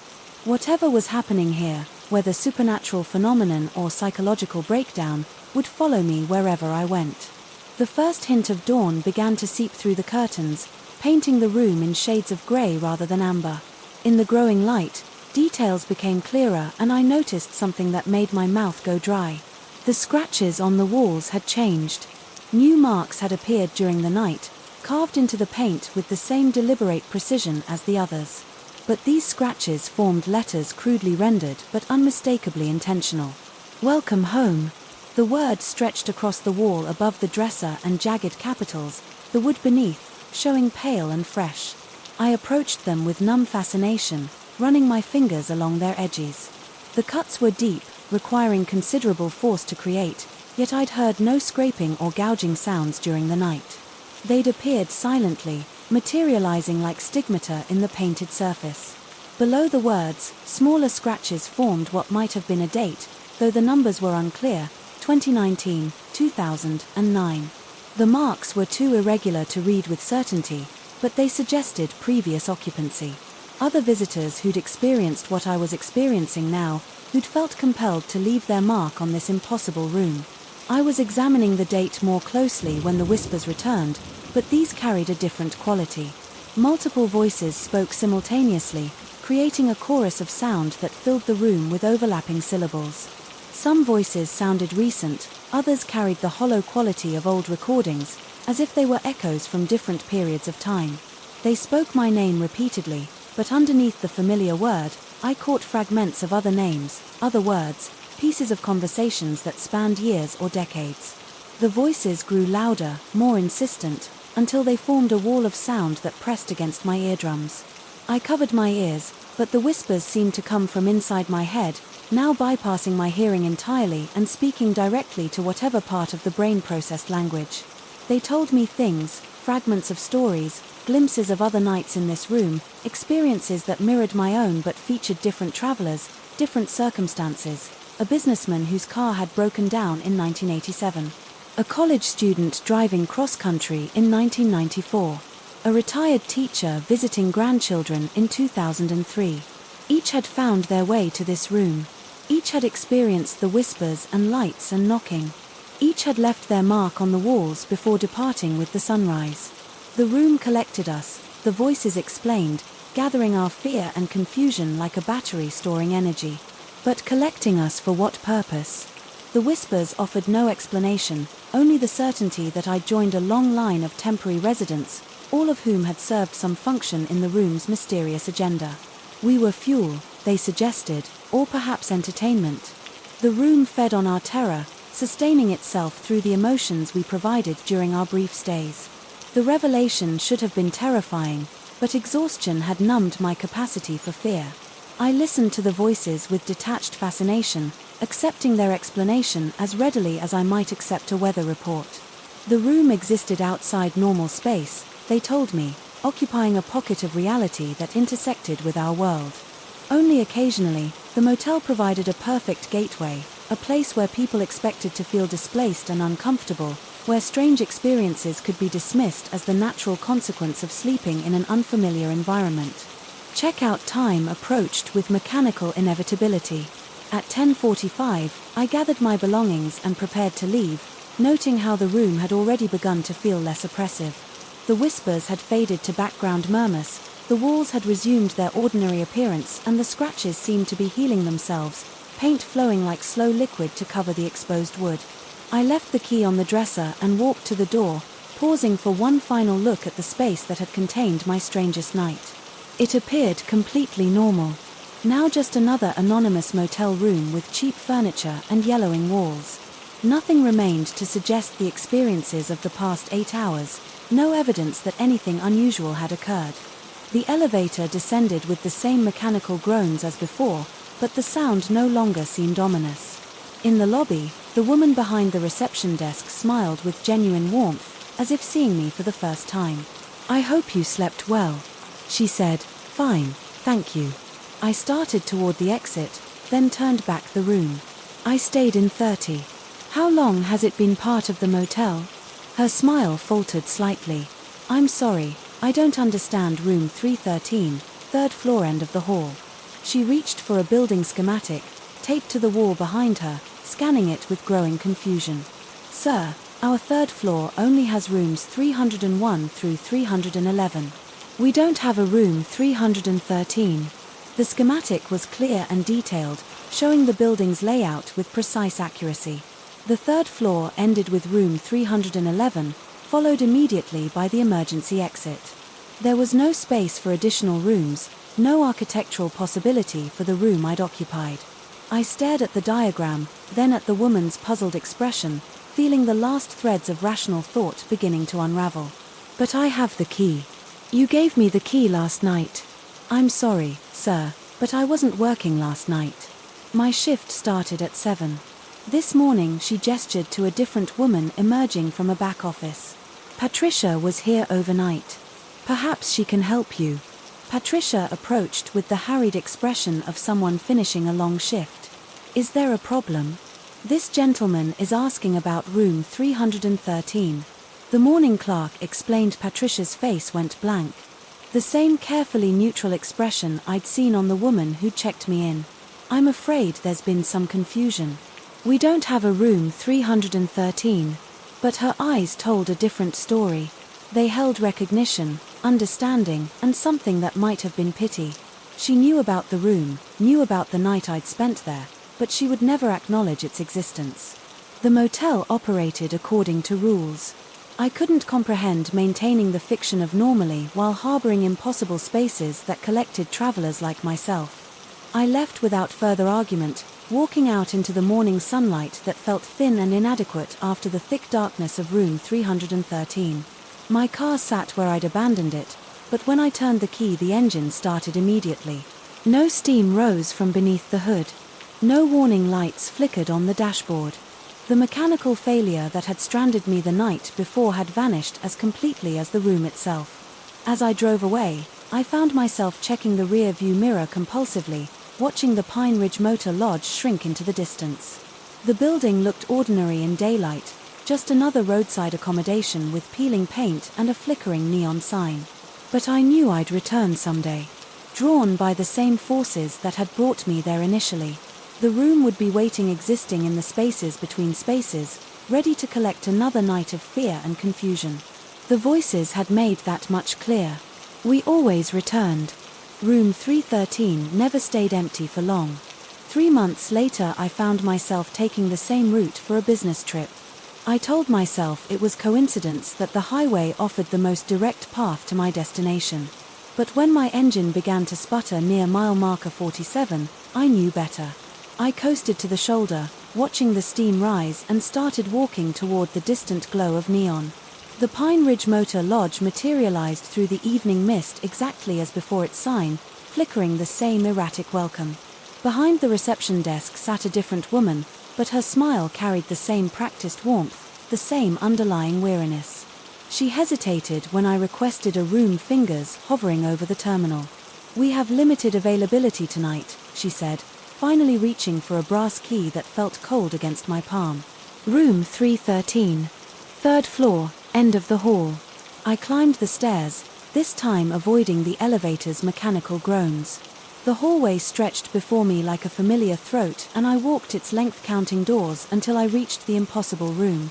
At the end the key turned easily and cold air rushed past me, carrying scents of old paper and something faintly sweet. The scratches on the walls had multiplied, forming new words and dates.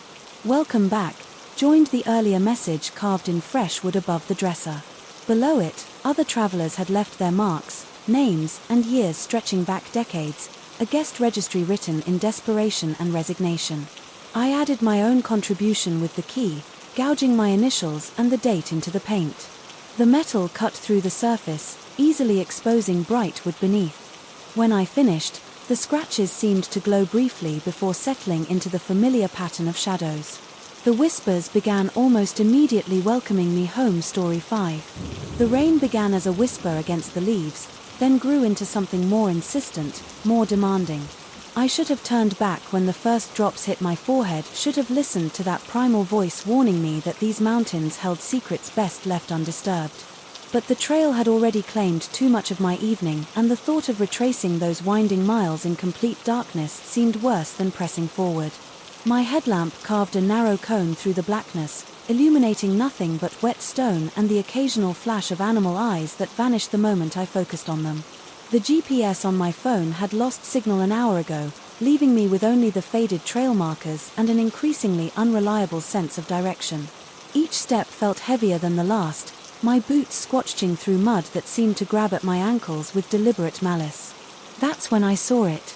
At first I thought my eyes were playing tricks on me, a common enough occurrence when exhaustion sets in and shadows begin to take on lives of their own.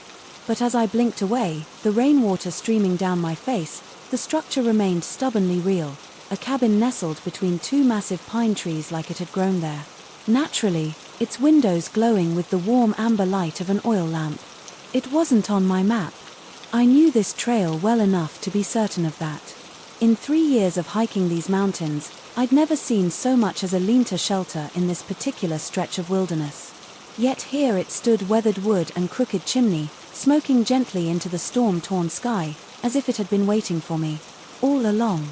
The rain intensified, driving needle-sharp drops through my jacket and down my spine. My rational mind catalogued the impossibility, even as my body moved toward the cabin's covered porch. Perhaps it was a ranger station I'd overlooked or a maintenance building tucked away from the main trail. Explanations felt thin in my skull, but they were better than the alternative. That something was fundamentally wrong with this picture. The porch boards creaked under my weight, a sound that seemed to echo longer than it should have in the open air. I knocked on the door more out of courtesy than expectation. When no answer came, I tried the handle and found it unlocked. The interior greeted me with warmth that felt almost aggressive. After hours in the cold, a fire crackled in a stone hearth, casting dancing shadows across rough, honeyed walls decorated with framed photographs and paintings that were too dark to make out clearly. The air smelled of wood, smoke, and something else, something organic and earthy that reminded me uncomfortably of mushrooms growing in forgotten corners. I called out a greeting, but my voice seemed to die just inches from my lips, swallowed by the thick atmosphere inside the cabin. The silence that followed felt deliberate, like the building itself was holding its breath. I shrugged off my pack and jacket, hanging them on pegs beside the door that looked hand-carved and worn smooth by decades of use. The main room was larger than it had appeared from outside, with a ceiling that disappeared into darkness. Above the reach of the fire, light furniture sat scattered about with no apparent pattern, a rocking chair that faced away from the fire, a table set for one, with a meal that steamed as if freshly prepared, bookshelves lined with volumes whose spines bore no titles I could read in the dim light. As I moved deeper into the room, the floorboards settled and groaned beneath me with sounds that seemed to come from somewhere far below, as if the cabin had roots that extended deep into the mountain's heart. I approached the table, drawn by the sight of food. After hours of hiking on nothing but trail mix and lukewarm water from my bottle, the plate held what looked like stew thick with vegetables and meat that glistened in the firelight. Steam rose from its surface and spirals that seemed to twist with more complexity than simple heat should have produced. A glass of dark liquid sat beside it, filled with something that could have been wine or blood. In the shifting light, it was impossible to tell which. That's when I heard the first footstep above my head. The sound was unmistakable, the deliberate weight of someone walking across a wooden floor. It started at what would have been the far end of the upstairs room and moved with measured pace toward what I assumed was the staircase. I looked around for stairs but found none. The walls rose unbroken to that impenetrable ceiling, with no visible way to reach whatever space existed above. Another step, then another. I left without further argument, walking out into the morning sunlight that felt thin and inadequate after the thick darkness of room 313. My car sat where I'd abandoned it, but when I turned the key the engine started immediately. No steam rose from beneath the hood. No warning lights flickered on the dashboard. The mechanical failure that had stranded me the night before had vanished as completely as the room itself. As I drove away, I found myself checking the rear view mirror compulsively, watching the Pine Ridge Motor Lodge shrink into the distance. The building looked ordinary in daylight, just another roadside accommodation with peeling paint and a flickering neon sign. But I knew I'd return someday, drawn by the same forces that had brought me there initially. The room would be waiting, existing in the spaces between spaces, ready to collect another night of fear and confusion. The voices had made that much clear. We always returned. Room 313 never stayed empty for long. 3 months later I found myself taking the same route for a business trip. I told myself it was coincidence that the highway offered the most direct path to my destination. But when my engine began to sputter near mile marker 47, I knew better. I coasted to the shoulder, watching the steam rise, and started walking toward the distant glow of neon. The Pine Ridge Motor Lodge materialized through the evening mist exactly as before its sign, flickering the same erratic welcome. Behind the reception desk sat a different woman, but her smile carried the same practiced warmth, the same underlying weariness. She hesitated when I requested a room, fingers hovering over the terminal. "We have limited availability tonight," she said, finally reaching for a brass key that felt cold against my palm. Room 313. 3rd floor, end of the hall. I climbed the stairs, this time avoiding the elevator's mechanical groans. The hallway stretched before me like a familiar throat, and I walked its length, counting doors until I reached the impossible room. At the end the key turned easily and cold air rushed past me, carrying scents of old paper and something faintly sweet. The scratches on the walls had multiplied, forming new words and dates. "Welcome back," joined the earlier message carved in fresh wood above the dresser. Below it, other travelers had left their marks, names and years stretching back decades, a guest registry written in desperation and resignation. I added my own contribution with the key, gouging my initials and the date into the paint. The metal cut through the surface, easily exposing bright wood beneath. When I finished, the scratches seemed to glow briefly before settling into the familiar pattern of shadows. The whispers began almost immediately, welcoming me home. Story 5. The rain began as a whisper against the leaves, then grew into something more insistent, more demanding. I should have turned back when the first drops hit my forehead, should have listened to that primal voice warning me that these mountains held secrets best left undisturbed. But the trail had already claimed too much of my evening, and the thought of retracing those winding miles in complete darkness seemed worse than pressing forward. My headlamp carved a narrow cone through the blackness, illuminating nothing but wet stone and the occasional flash of animal eyes that vanished the moment I focused on them. The GPS on my phone had lost signal an hour ago, leaving me with only the faded trail markers and an increasingly unreliable sense of direction. Each step felt heavier than the last, my boots squelching through mud that seemed to grab at my ankles with deliberate malice. That's when I saw it. At first I thought my eyes were playing tricks on me, a common enough occurrence when exhaustion sets in and shadows begin to take on lives of their own. But as I blinked away, the rainwater streaming down my face, the structure remained stubbornly real, a cabin nestled between two massive pine trees like it had grown there. Naturally, its windows glowing with the warm amber light of an oil lamp. It wasn't on my map. I knew this trail well enough to be certain of that. In 3 years of hiking these mountains, I'd never seen so much as a lean-to shelter in this particular stretch of wilderness. Yet here it stood, weathered wood and crooked chimney, smoking gently into the storm-torn sky, as if it had been waiting for me, all along. The rain intensified, driving needle-sharp drops through my jacket and down my spine. My rational mind catalogued the impossibility, even as my body moved toward the cabin's covered porch.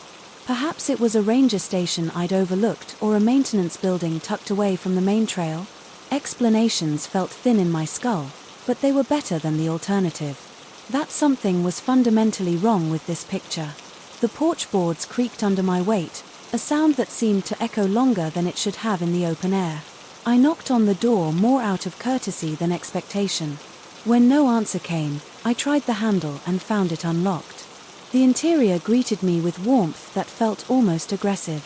After hours in the cold, a fire crackled in a stone hearth, casting dancing shadows across rough, honeyed walls decorated with framed photographs and paintings that were too dark to make out clearly. The air smelled of wood, smoke, and something else, something organic and earthy that reminded me uncomfortably of mushrooms growing in forgotten corners. I called out a greeting, but my voice seemed to die just inches from my lips, swallowed by the thick atmosphere inside the cabin. The silence that followed felt deliberate, like the building itself was holding its breath. I shrugged off my pack and jacket, hanging them on pegs beside the door that looked hand-carved and worn smooth by decades of use. The main room was larger than it had appeared from outside, with a ceiling that disappeared into darkness. Above the reach of the fire, light furniture sat scattered about with no apparent pattern, a rocking chair that faced away from the fire, a table set for one, with a meal that steamed as if freshly prepared, bookshelves lined with volumes whose spines bore no titles I could read in the dim light. As I moved deeper into the room, the floorboards settled and groaned beneath me with sounds that seemed to come from somewhere far below, as if the cabin had roots that extended deep into the mountain's heart. I approached the table, drawn by the sight of food. After hours of hiking on nothing but trail mix and lukewarm water from my bottle, the plate held what looked like stew thick with vegetables and meat that glistened in the firelight. Steam rose from its surface and spirals that seemed to twist with more complexity than simple heat should have produced. A glass of dark liquid sat beside it, filled with something that could have been wine or blood. In the shifting light, it was impossible to tell which. That's when I heard the first footstep above my head. The sound was unmistakable, the deliberate weight of someone walking across a wooden floor. It started at what would have been the far end of the upstairs room and moved with measured pace toward what I assumed was the staircase. I looked around for stairs but found none. The walls rose unbroken to that impenetrable ceiling, with no visible way to reach whatever space existed above. Another step, then another. The footfalls moved in a straight line, neither hurried nor hesitant, as if whoever made them knew exactly where they were going. I found myself holding my breath, straining to hear any other sounds that might explain the impossible presence overhead. The walking stopped directly above where I stood. I remained frozen beside the table. Every instinct screaming contradictory commands: run, stay, investigate, hide. The logical part of my mind insisted there had to be an explanation. Perhaps an external staircase I'd missed in the darkness, or some architectural trick that concealed the way to the upper floor. But logic felt increasingly irrelevant in a place that shouldn't have existed at all. The silence stretched until it became a physical presence pressing against my eardrums with the weight of held expectations. Then, with a sound like thunder contained within the walls themselves, something heavy fell to the floor above. The impact sent vibrations through the cabin's frame, causing the fire to flicker and the shadows to dance with renewed violence. I backed away from the sound, my eyes fixed on the ceiling as if I could see through the wood to whatever had fallen. Dust motes swirled in the firelight, disturbed by the impact, creating patterns that seemed almost deliberate in their complexity. The temperature in the room dropped several degrees and my breath began to mist in the suddenly frigid air. That's when the paintings began to fall. It started with a single frame sliding off its nail with a soft whisper of wood against stone. The painting hit the floor face down, revealing a wall behind it that bore markings I hadn't noticed before, symbols carved or painted in dark strokes that hurt to look at directly. Then another painting fell and another, each one exposing more of the strange markings beneath. The symbols covered every inch of exposed wall, forming patterns that seemed to shift and writhe. When viewed peripherally, They looked like no writing system I'd ever encountered, yet something about their arrangement suggested meaning, as if they were trying to communicate something vital and urgent. The longer I stared, the more convinced I became that the symbols were moving, rearranging themselves into new configurations. When I wasn't looking directly at them, my head began to throb with a pain that started behind my eyes and spread outward like cracks in glass. The markings seemed to pulse in rhythm, with my heartbeat growing brighter and more defined. With each pulse I rubbed my eyes, hoping to clear what I assumed was fatigue-induced hallucination. But the symbols remained, now glowing with a faint phosphorescence that made the firelight seem dim. By comparison, a new sound joined the symphony of impossibilities, a low scratching that seemed to come from the walls themselves. It started as barely audible whispers of movement, like mice scurrying through the spaces between the boards, but it grew stronger, more insistent, until it became the unmistakable sound of claws or fingernails dragging across wood. The scratching moved around the perimeter of the cabin in slow, deliberate circles. Whatever made the sound was outside, walking the building's border with methodical precision. Each circuit brought the sound closer to the windows, and I found myself backing toward the center of the room, as far from the walls as the space would allow. That's when I tried to leave. The door handle turned easily in my hand, just as it had when I'd entered, but the door itself refused to move. I pulled harder, putting my full weight into the effort, but it might as well have been welded shut. The wood showed no sign of strain, no indication that any force was being applied to it at all. It simply would not open. Panic began to crawl up my throat like a living thing.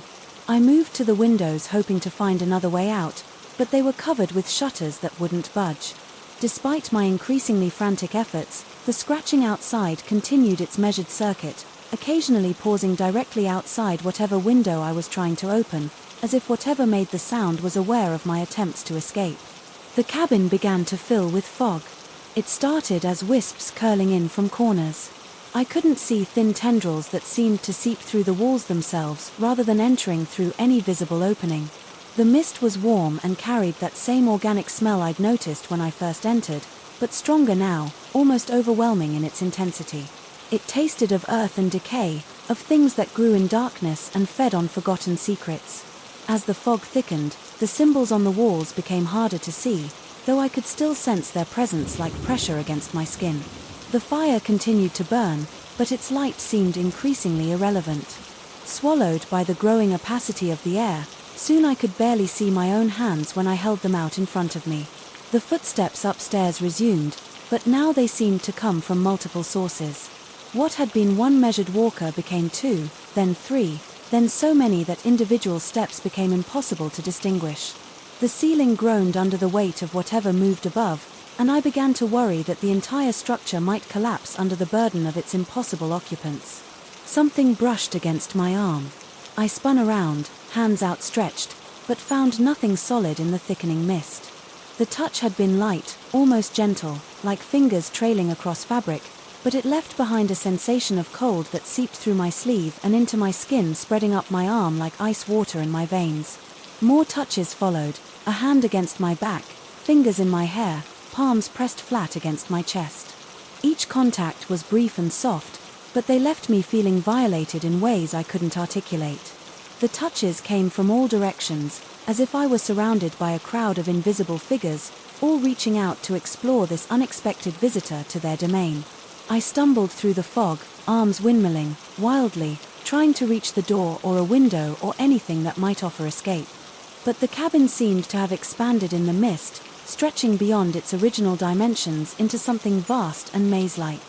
I walked in what should have been straight lines, only to find myself back at the fireplace again and again, as if the room were bending back on itself in impossible ways.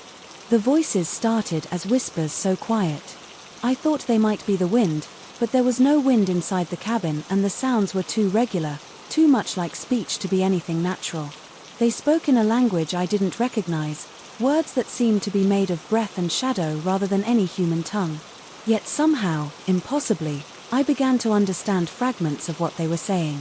They knew my name, not just my first name, but the full name on my birth certificate, the childhood nickname my mother had used, the cruel names kids had called me in school. They spoke of places I'd been, things I'd done, secrets I'd kept hidden from everyone, including myself. The voices multiplied until they became a chorus, each one revealing some new piece of knowledge about my life that should have been impossible for them to possess. I pressed my hands over my ears, but the voices came from inside my head, now echoing in the spaces between my thoughts.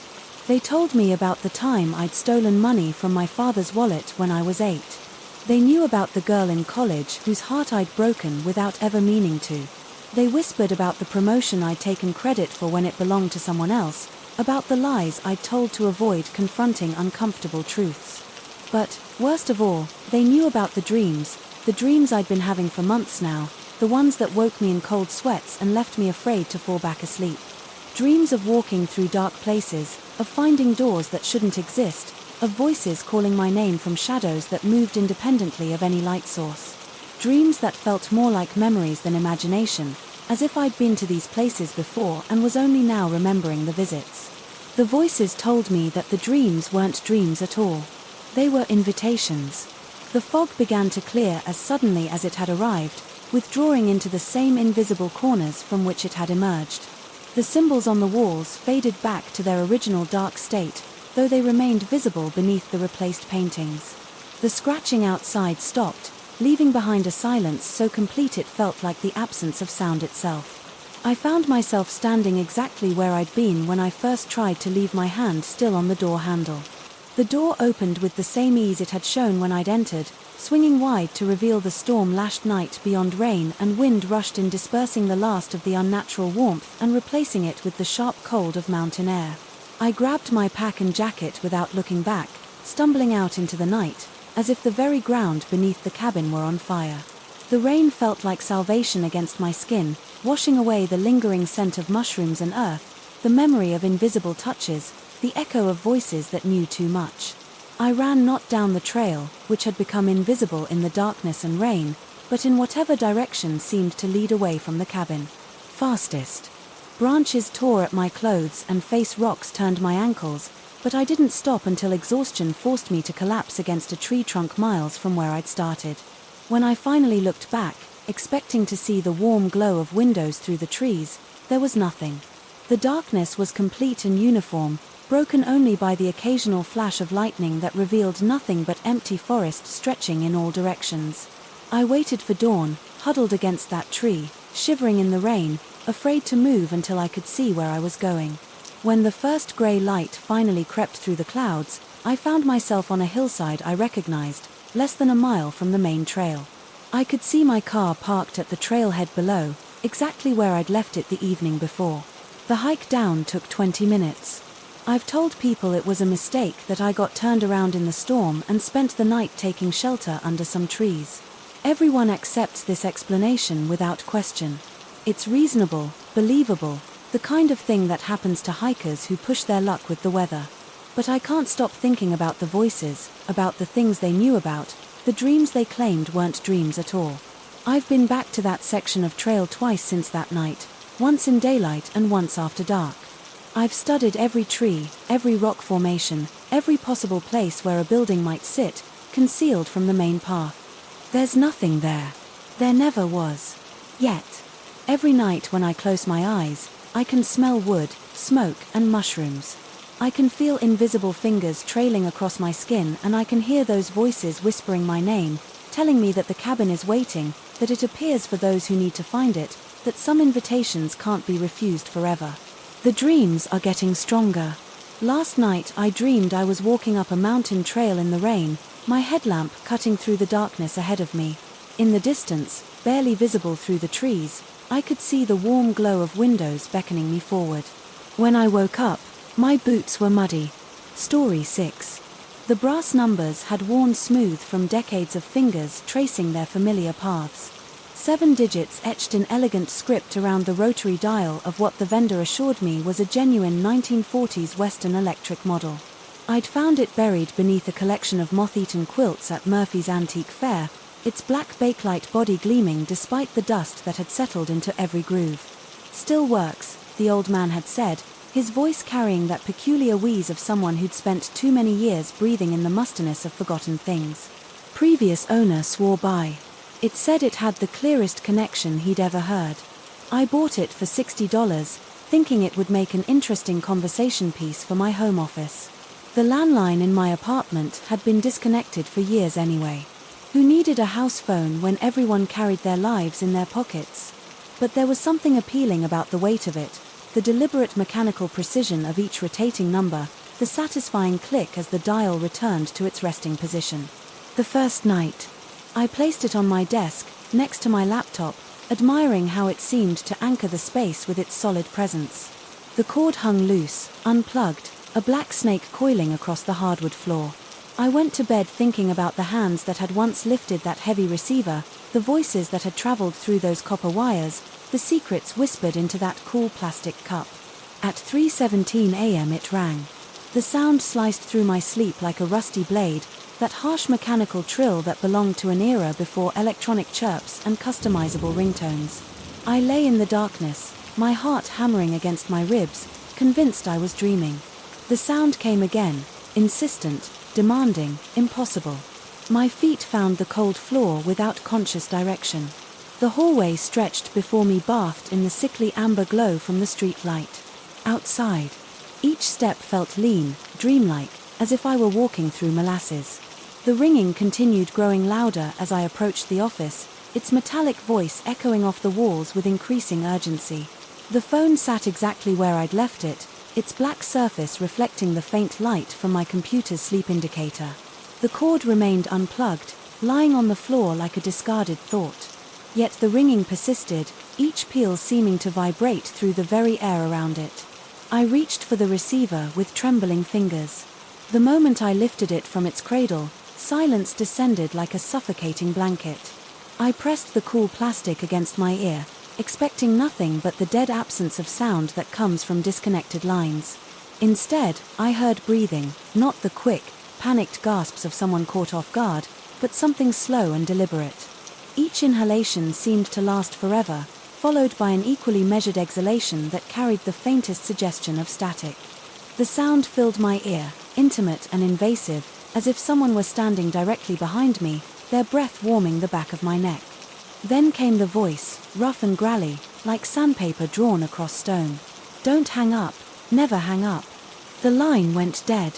I stood there for several minutes, the receiver growing warm against my palm, my breathing shallow and rapid. Finally I placed it back in its cradle and checked the cord, again unplugged, definitely unplugged. I examined every inch of the phone, searching for some hidden battery compartment, some explanation for what had just occurred. Nothing. Sleep eluded me. For the rest of the night, I found myself staring at the ceiling, replaying that voice over and over. In my mind the tone had been wrong, somehow too uniform. As if it had been artificially flattened of all emotion except a cold insistence. By morning, I'd almost convinced myself it had been a particularly vivid dream, the kind that feels more real than reality itself. The second call came 3 days later at 11:23 p.m. This time I was awake, reading in bed. The same harsh trill cut through the quiet apartment and I felt my stomach dropped like a stone.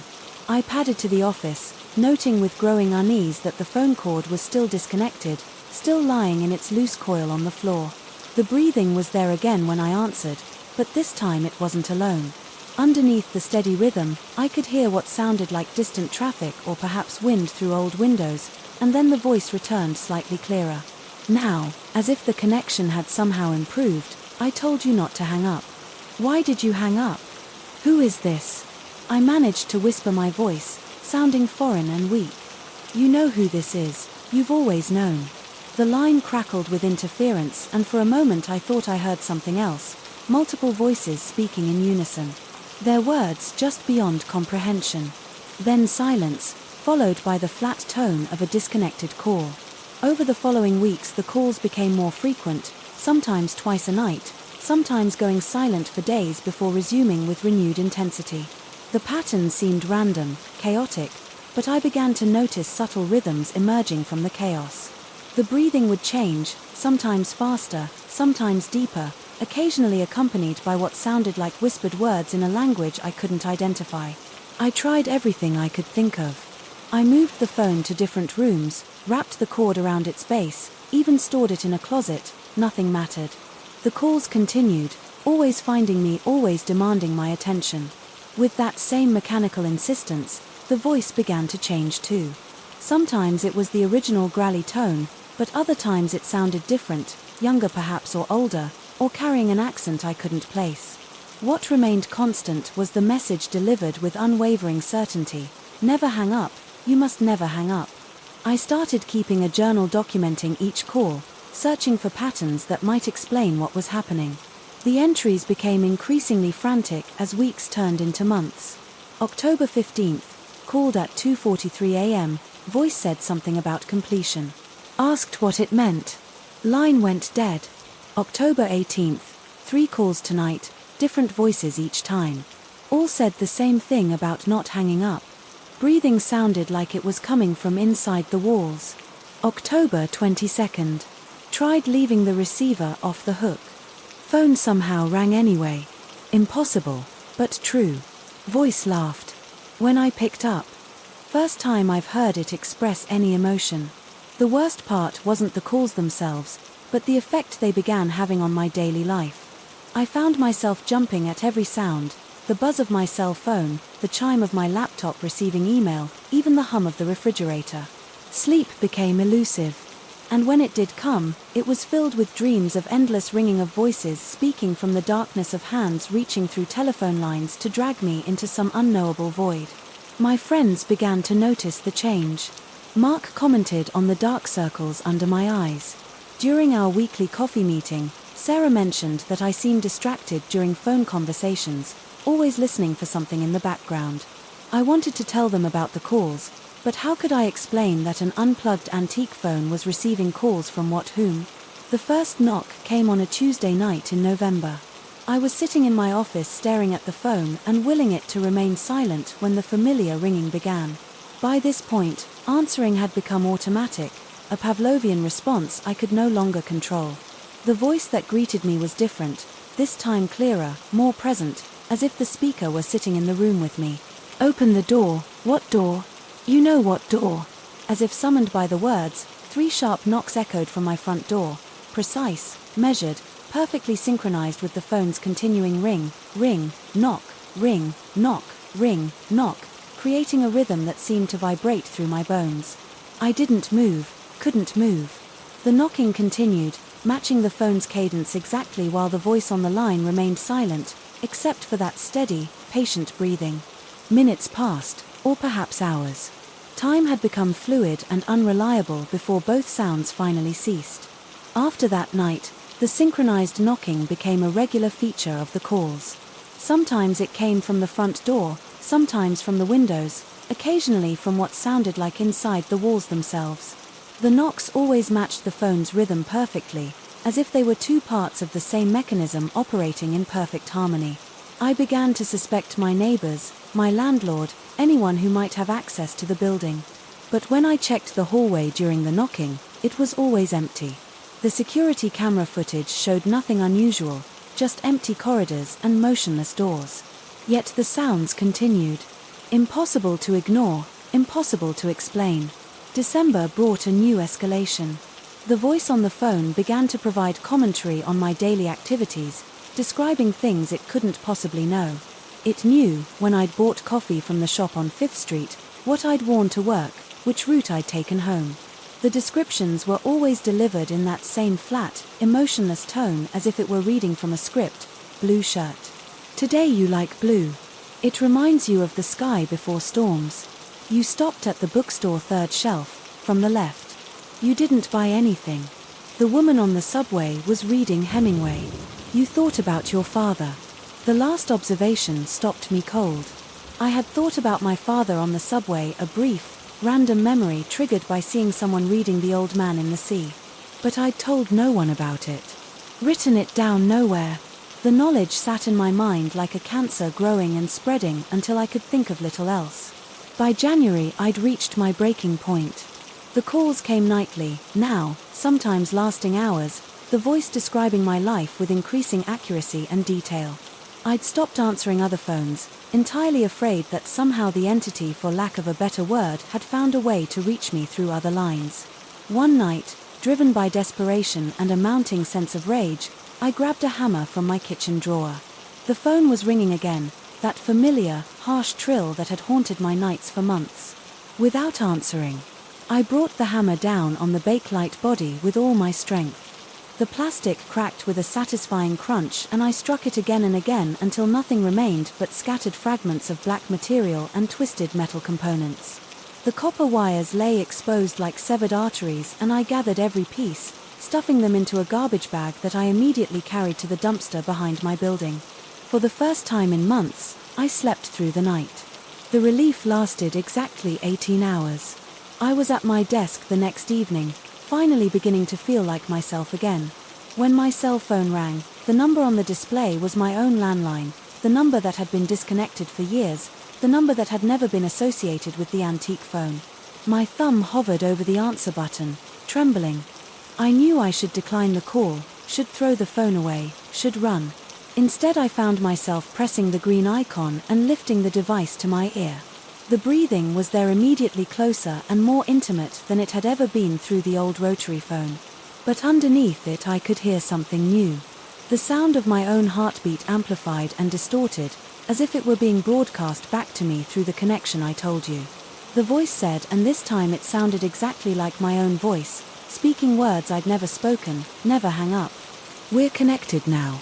We've always been connected. The line didn't go dead this time. Instead, the breathing continued, synchronized perfectly with my own respiratory rhythm. When I held my breath, the breathing on the line stopped. When I exhaled, it exhaled with me. I yanked the phone away from my ear and stared at the screen. The call timer showed 00, as if no call were in progress.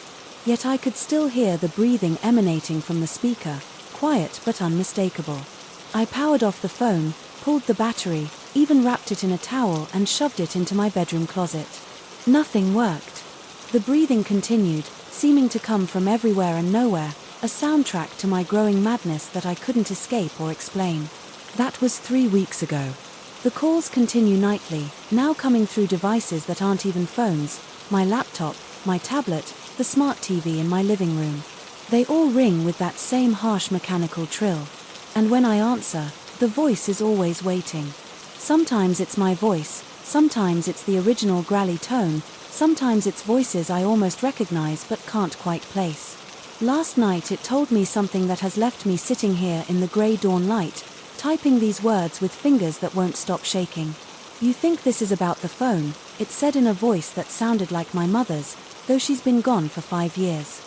But the phone was never the connection. The phone was just the beginning. We've been waiting so long for you to answer, and now that you have, now that you've heard us, you can never hang up, because hanging up means forgetting, and forgetting means we stop existing. I understand now that this isn't about supernatural forces or psychological breakdown, though both explanations feel equally possible and equally insufficient. This is about connection itself, the invisible threads that bind us to every voice we've ever heard, every person we've ever spoken to, every conversation that's ever occurred somewhere in the vast network of human communication. These voices have been waiting, accumulating, growing stronger with each word spoken and each silence endured. The antique phone wasn't possessed or haunted. It was simply more honest than our modern devices about what phones really are. Portals to every voice that has ever traveled through copper, wire, and electromagnetic spectrum, conduits, to a collective conversation that began with the first transmitted word and will continue long after the last human voice falls silent. I can hear them now, even as I type, thousands of voices, maybe millions, all breathing in perfect synchronization, all waiting for me to pick up, to answer, to acknowledge their existence. They're patient, infinitely patient, because they know something I'm only beginning to understand. I can run from the phone calls, but I can't run from the connection itself. It's in every device now, every screen, every speaker. It's in the air around me, vibrating at frequencies just below perception. It's in my thoughts, threading through my consciousness like telephone wires buried beneath the surface of awareness. The voice was right. I can never hang up, because hanging up was never really an option. We're all connected, all of us, through an endless network of voices and silences, conversations and the spaces between words. The only choice is whether to acknowledge the connection or pretend it doesn't exist. My phone is ringing again. Not my cell phone that's been off for hours. Not my laptop or tablet. I've disconnected them all. The sound is coming from somewhere deeper, somewhere I can't reach or disconnect or destroy. It's coming from inside the connection itself, and this time I think I'm ready to answer story 7. The first scratch came at 2:17 a.m. on a Tuesday.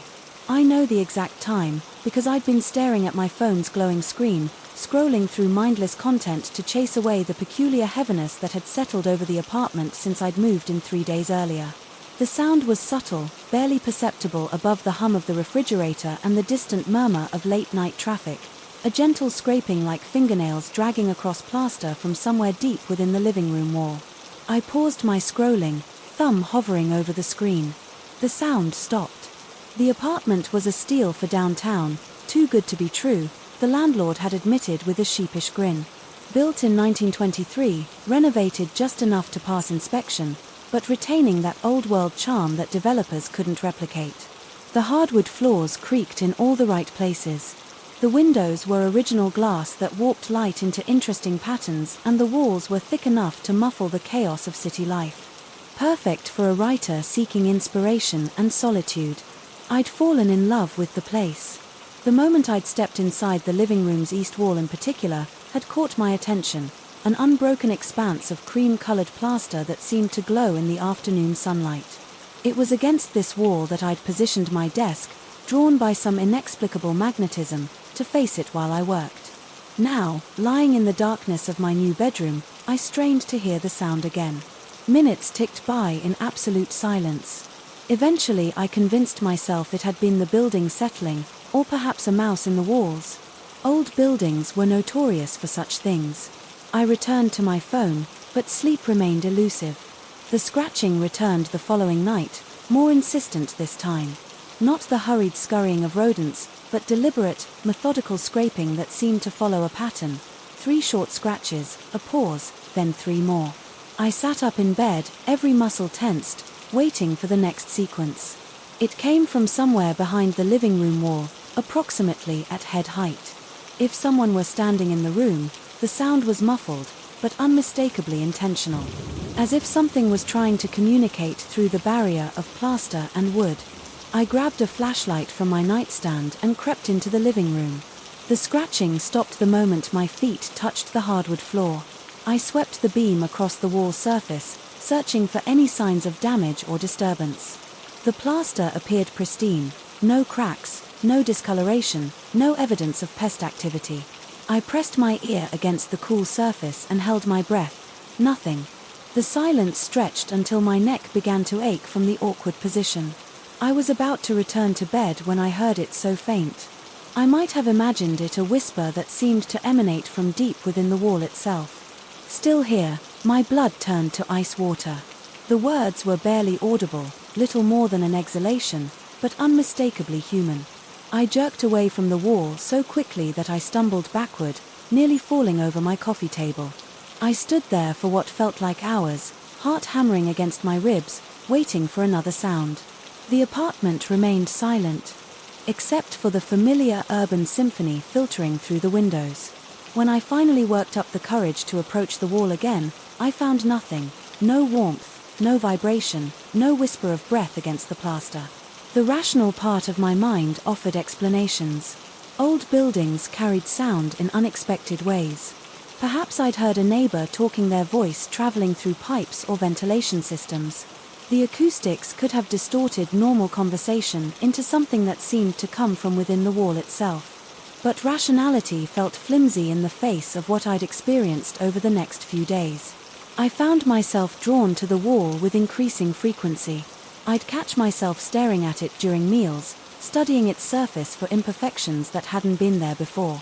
While working at my desk, I'd feel an almost magnetic pull to turn around and examine it, as if something just beyond the plaster was watching me waiting for acknowledgement.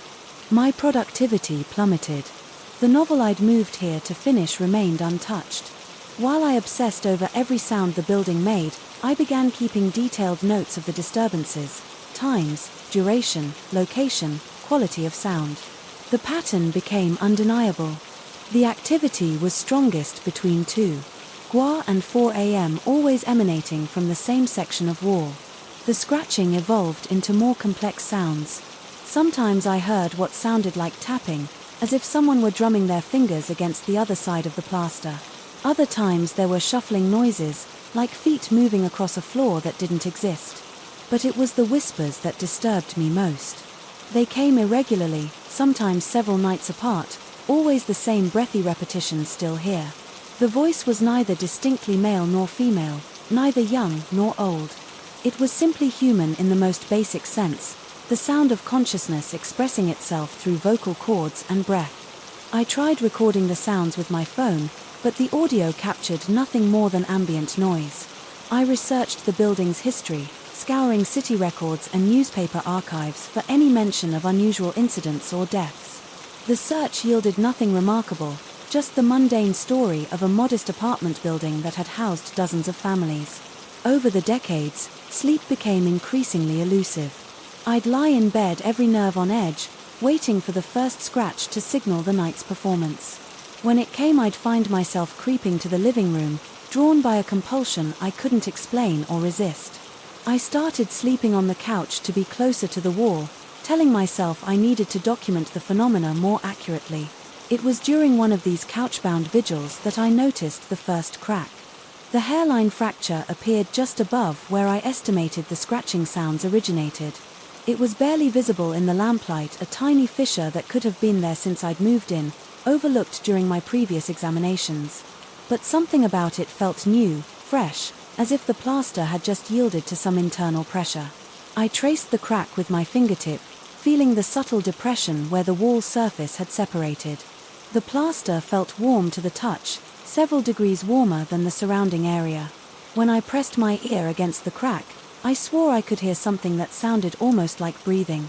The crack grew over the following days, spreading in both directions like a slow-motion lightning bolt frozen in plaster. Other smaller fractures appeared, creating a web of damage that seemed to center on the original fissure. I photographed the progression obsessively, comparing images to track the wall's gradual deterioration. My landlord, when I finally called him, seemed unconcerned. Old buildings shifted and settled. He explained cracks were normal, especially in load-bearing walls. He promised to send someone to look at it, but weeks passed without any sign of repair crews. The whispers became more frequent, and I began to detect variations in tone and cadence. Sometimes the voice sounded urgent, almost pleading. Other times it carried an edge of frustration or anger. I started responding, whispering back through the largest crack, asking who was there and what they wanted. I never received direct answers, but the activity would intensify. Whenever I spoke, the scratching would become more violent, almost aggressive. The tapping would accelerate into rapid percussion that made the wall shudder. I began to feel that whatever existed beyond the plaster was growing stronger, more assertive. My friends expressed concern when I mentioned the disturbances. They suggested I see a doctor, get more sleep, take a vacation. The stress of moving and the isolation of a new city could play tricks on the mind. They reasoned. I nodded and agreed, but I knew they were wrong. This wasn't stress or imagination. It was something far more tangible and terrifying. The cracks continued to spread, creating patterns that seemed almost deliberate, like a map of some hidden geography. I traced their progression with colored markers documenting how they branched and converged in ways that defied random structural failure. The largest crack had grown wide enough that I could insert my fingertip into the gap and feel the space beyond. It was through this crack that I first felt the touch. I was leaning against the wall. During one of my late-night vigils, my ear pressed to the largest fissure when something brushed against my earlobe from the other side. The contact was fleeting but unmistakable, warm, soft, undeniably human. I recoiled so violently that I struck my head against the opposite wall. For several minutes I stood frozen in the center of the room, staring at the crack as if it might suddenly widen enough for something to emerge. The apartment fell silent, except for my own ragged breathing and the thunderous pounding of my heart. When I finally approached the wall again, I found that the crack had somehow sealed itself where moments before there had been a gap wide enough for my finger. Now there was only smooth, unbroken plaster. I ran my hands across the entire surface, searching for any sign of the fractures that had been spreading for weeks. Nothing. The wall was perfect, unmarked, exactly as it had been when I'd first moved in. I checked and rechecked my photographs, but the images showed only pristine plaster. My detailed notes described cracks and sounds that apparently had never existed. Even the warm spot I'd felt near the original scratch was gone. The wall now uniformly cool to the touch. The rational explanation was obvious and terrifying. I was losing my mind. The stress, the isolation, the strange acoustics of an old building, they had combined to create an elaborate hallucination that had consumed weeks of my life. The sounds, the cracks, the whispers, even the touch, all products of a mind under pressure, constructing threats where none existed. But as I stood there in the pre-dawn darkness, staring at the wall that had tormented me for weeks, I felt a presence watching from just beyond the plaster. The sensation was so strong that I could almost see the outline of a figure pressed against the other side, waiting with infinite patience for the barrier between us to weaken. Again. I pressed my palm against the smooth surface and whispered, "I know you're still there." For a moment the apartment held its breath. Then, so faint I might have imagined it, I felt the slightest pressure against my hand, a touch that could have been an echo of my own pulse or something else entirely. Acknowledging my words from somewhere beyond the wall, I never found out which. 3 days later I moved out, leaving behind a perfectly normal apartment with perfectly normal walls. The new tenant, a young woman who reminded me of my sister, seemed delighted with the space. She particularly loved the living room's east wall, so pristine and welcoming, she said perfect for displaying her art collection. I didn't tell her about the sounds or the cracks or the whispers.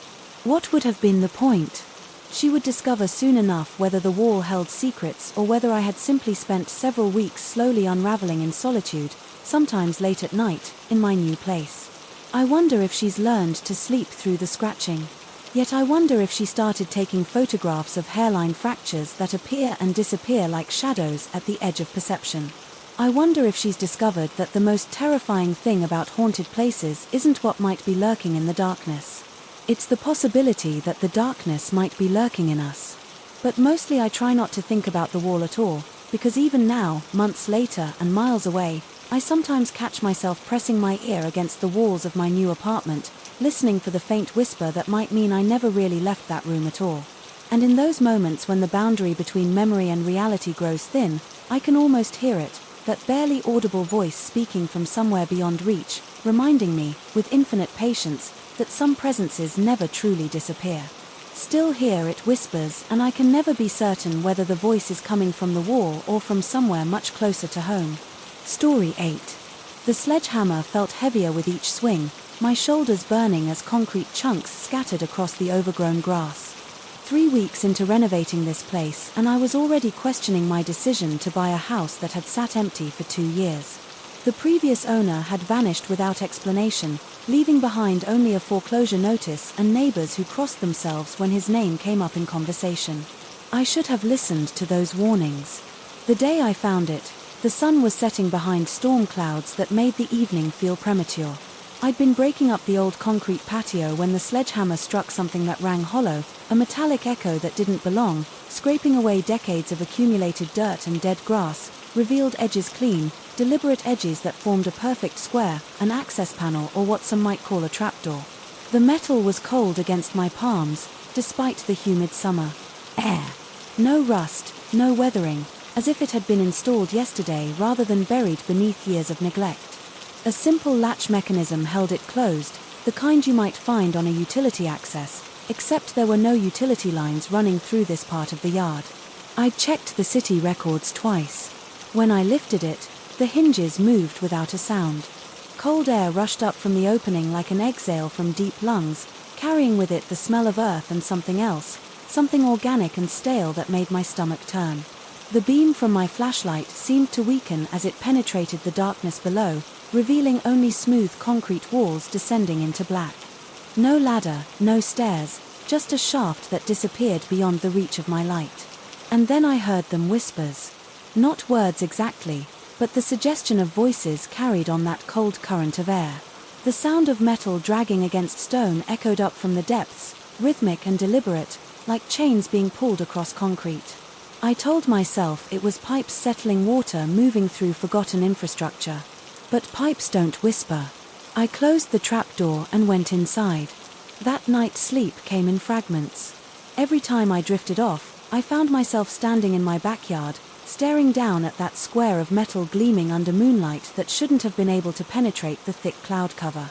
In the dreams, the whispers were clearer, urgent, pleading sounds that seemed to originate not from below but from the very air around me. I'd wake with the taste of earth in my mouth and the sensation that something had been watching me through the bedroom window. By morning I'd convinced myself that the rational explanation was the correct one. Old properties had old infrastructure. The county assessor had probably missed something in their records, underground storage maybe, or a well that had been capped and forgotten. The whispers were wind moving through whatever lay beneath. But when I returned to the backyard with my coffee, the first stain had appeared. It spread across the grass in an irregular circle roughly 6 feet from the trappo. The blades hadn't yellowed or browned. They'd turned black as if something had leached all color from them. Overnight, the soil beneath felt spongy under my shoes, saturated with a moisture that had no identifiable source, no broken sprinkler lines, no leaking pipes. Just that expanding circle of blackness that seemed to pulse with its own dark rhythm. I told myself it was some kind of fungal infection. Lawns got sick all the time. By the third day there were 7 such circles scattered across the yard, in no pattern I could discern. They varied in size but shared that same unnatural darkness, that same sense of wrongness that made me reluctant to step too close. The smell had changed too, no longer just earth and staleness, but something sharper, more chemical, like ozone before a lightning strike, but metallic and wrong.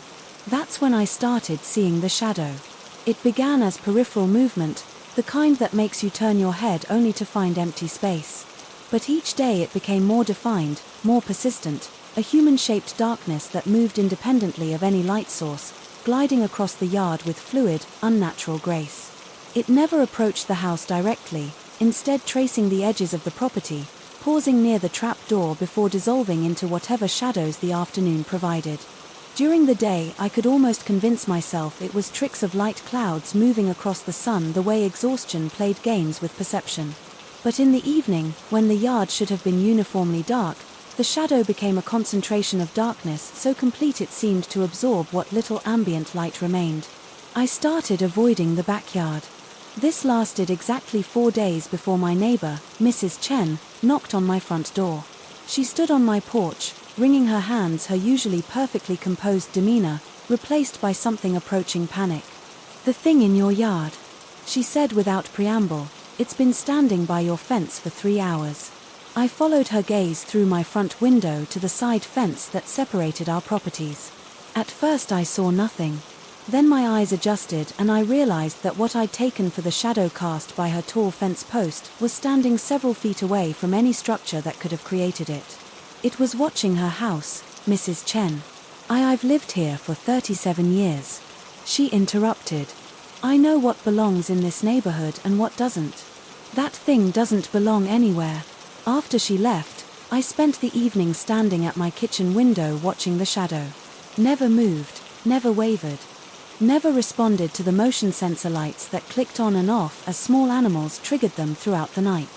It simply stood there, a human-shaped absence of light that seemed to breathe with the same rhythm as those stains spreading across my lawn by morning. It was gone, but the whispers had grown louder. I could hear them now, even with the trapdoor closed, seeping up through the ground like groundwater. After heavy rain, they followed a pattern, rising and falling in waves that corresponded with no natural rhythm I could identify. Sometimes they sounded urgent, sometimes pleading, occasionally almost conversational, as if multiple voices were discussing something just beyond the threshold of comprehension. I bought a digital recorder for 3 nights. I left it running in the backyard, positioned as close to the trapdoor as I dared. Each morning I'd retrieve it with hands that shook more than I cared to admit.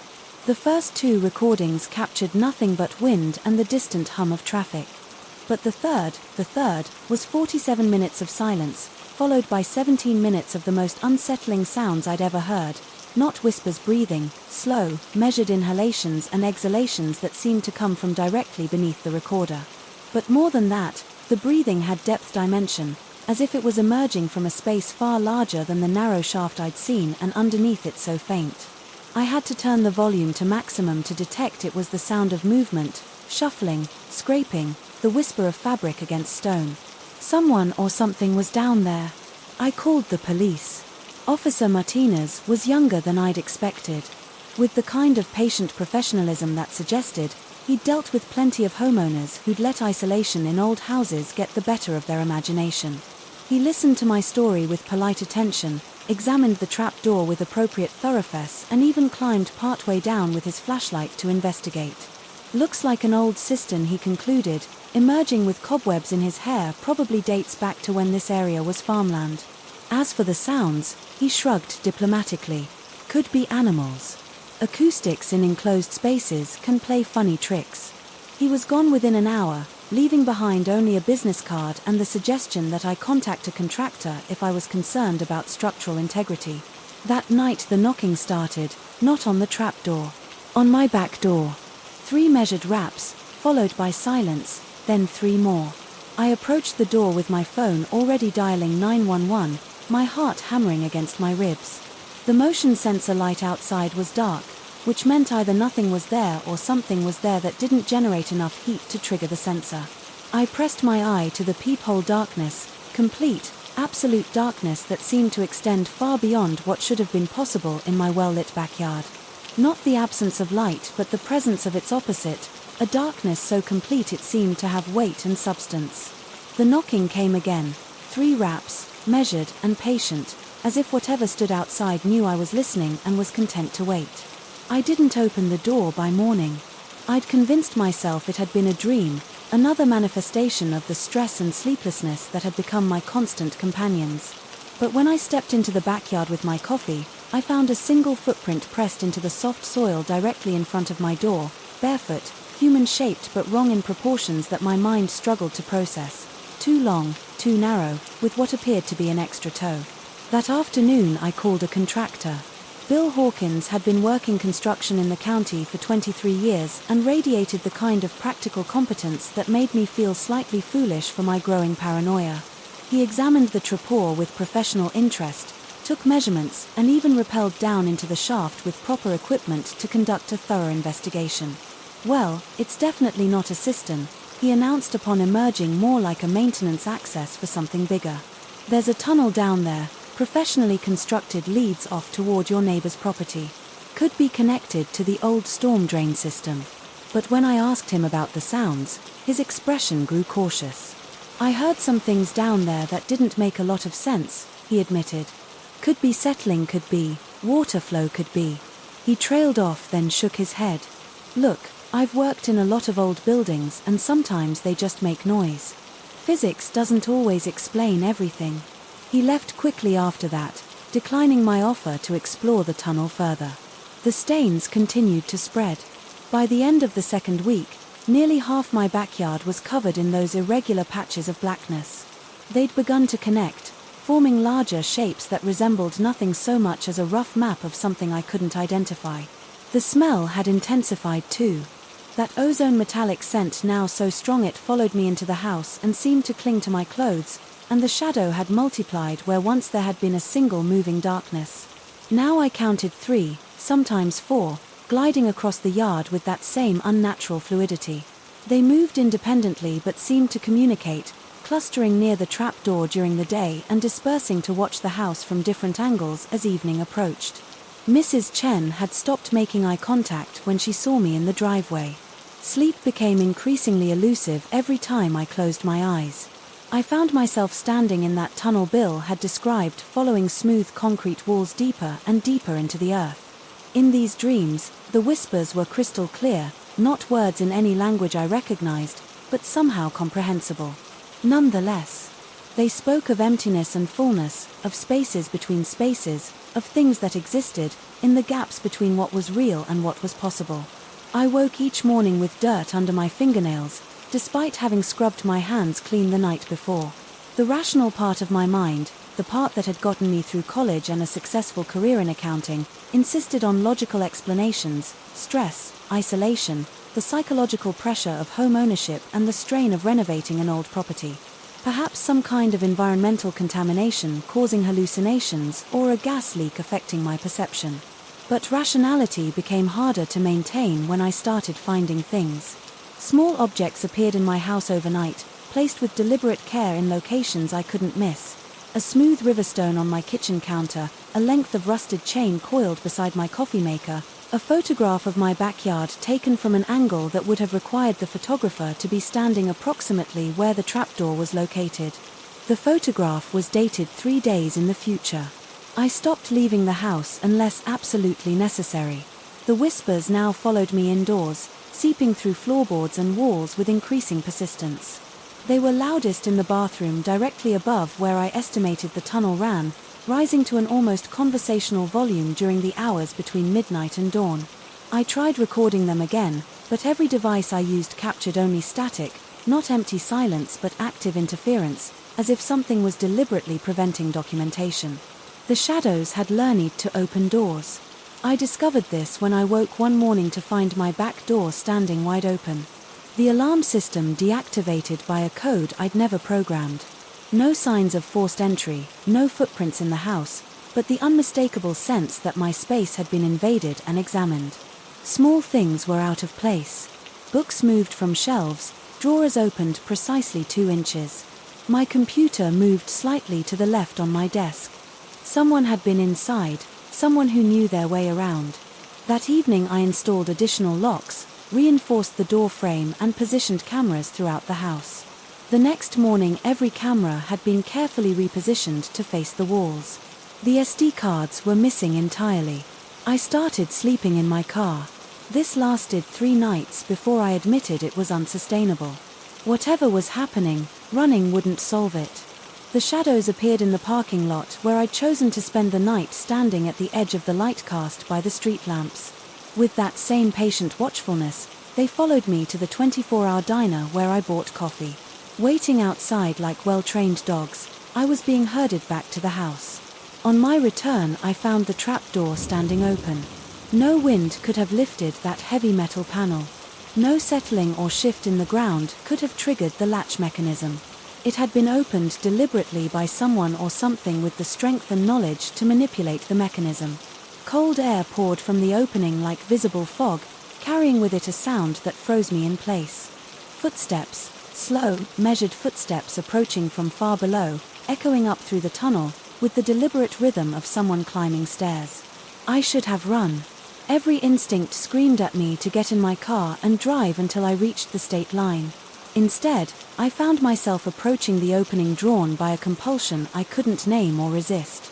The footsteps grew louder as I reached the edge of the shaft, flashlight trembling in my grip. The sound stopped, complete silence from below, so absolute it seemed to have weight. I angled the beam downward and for the first time, the light revealed the bottom of the shaft. A figure stood there looking up at me, human in general shape, but wrong in every detail that mattered, too tall, too thin, with limbs that bent at angles that violated basic anatomy. Its face was a smooth expanse of pale skin, marked only by 2 dark circles where eyes should have been, and a horizontal slash that might have been a mouth. It raised one impossibly long arm and pointed directly at me. The whispers exploded into a roar that seemed to come from every direction at once, not just from below, but from the stained patches of grass, from the shadows moving at the edge of my vision, from the very air around me. The sound wrapped around my skull like physical pressure, drowning out thought and reason and leaving only pure animal terror. I stumbled backward, lost my footing and fell hard on the blackened grass. When I looked up, the trapdoor was closed, but the pointing figure now stood in my backyard, 20 feet away. Its empty gaze fixed on my face with an intensity that made my bones ache. It didn't move, didn't breathe, didn't shift position in any way. That suggested life. As I understood it, it simply existed, a violation of space and logic that my mind struggled to process. Behind it, the shadows had gathered into a rough circle, all of them facing inward toward where I lay, sprawled on the dead grass. They began to move not toward me but in a slow rotation around their central figure, like planets orbiting a dark star. The smell of ozone filled the air. I scrambled to my feet and ran for the house, my hands shaking so badly I could barely work the locks. Once inside, I pressed my back against the door and tried to convince myself that none of it had been real, that stress and isolation had finally pushed me past the breaking point into full psychological collapse. But through the kitchen window I could see them waiting. They stood in formation, now no longer moving, no longer even pretending to be shadows cast by natural objects. 7 human-shaped figures arranged in a perfect line across my backyard, all facing the house. With that same patient, expectant stillness, I closed all the blinds and huddled in my living room, surrounded by every light I could turn on, waiting for dawn. It came, eventually pale and reluctant, through the heavy cloud cover that had seemed permanent since I'd first opened that trapdoor. When I finally worked up the courage to look outside, the backyard appeared normal, empty grass, the closed trapdoor, no sign of the figures that had stood watch through the night, but I could feel them somewhere just beyond the edge of perception. They were still there, still waiting, still watching, with those empty sockets that somehow conveyed more malevolent intelligence than human eyes ever. Could I spent the day researching the property's history, diving deep into county records and newspaper archives, searching for any explanation that might make sense of what I was experiencing.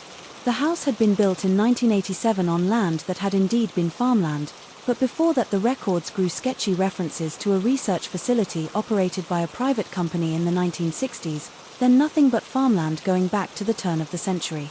The research facility had been demolished in 1973 following an industrial accident that the newspapers declined to describe in detail. Underground infrastructure had been left in place due to safety concerns. As evening approached, I made a decision that felt both inevitable and insane. I gathered every flashlight in the house, put on my heaviest boots and walked out to the backyard with the intention of confronting whatever waited below. If this was madness, I would meet it head-on. If it was real, I needed to understand what I was dealing with. The trap door opened at my touch. Cold air rushed up to greet me, but now it carried new sounds, not whispers or footsteps, but something that might have been singing voices raised in harmony though the melody followed. No scale I recognized, and the words belonged to no language I'd ever heard. I lowered myself into the shaft. The tunnel was exactly as Bill had described, smooth concrete construction leading away from the house toward my neighbor's property. But he'd failed to mention the symbols carved into the walls, spiraling patterns that seemed to shift and writhe in the beam of my flashlight. They covered every surface, growing more complex and numerous as the tunnel progressed until the concrete looked more like ancient stone marked by prehistoric hands. The singing grew louder as I walked ahead. The tunnel opened into a chamber far larger than should have been possible, given the property boundaries above.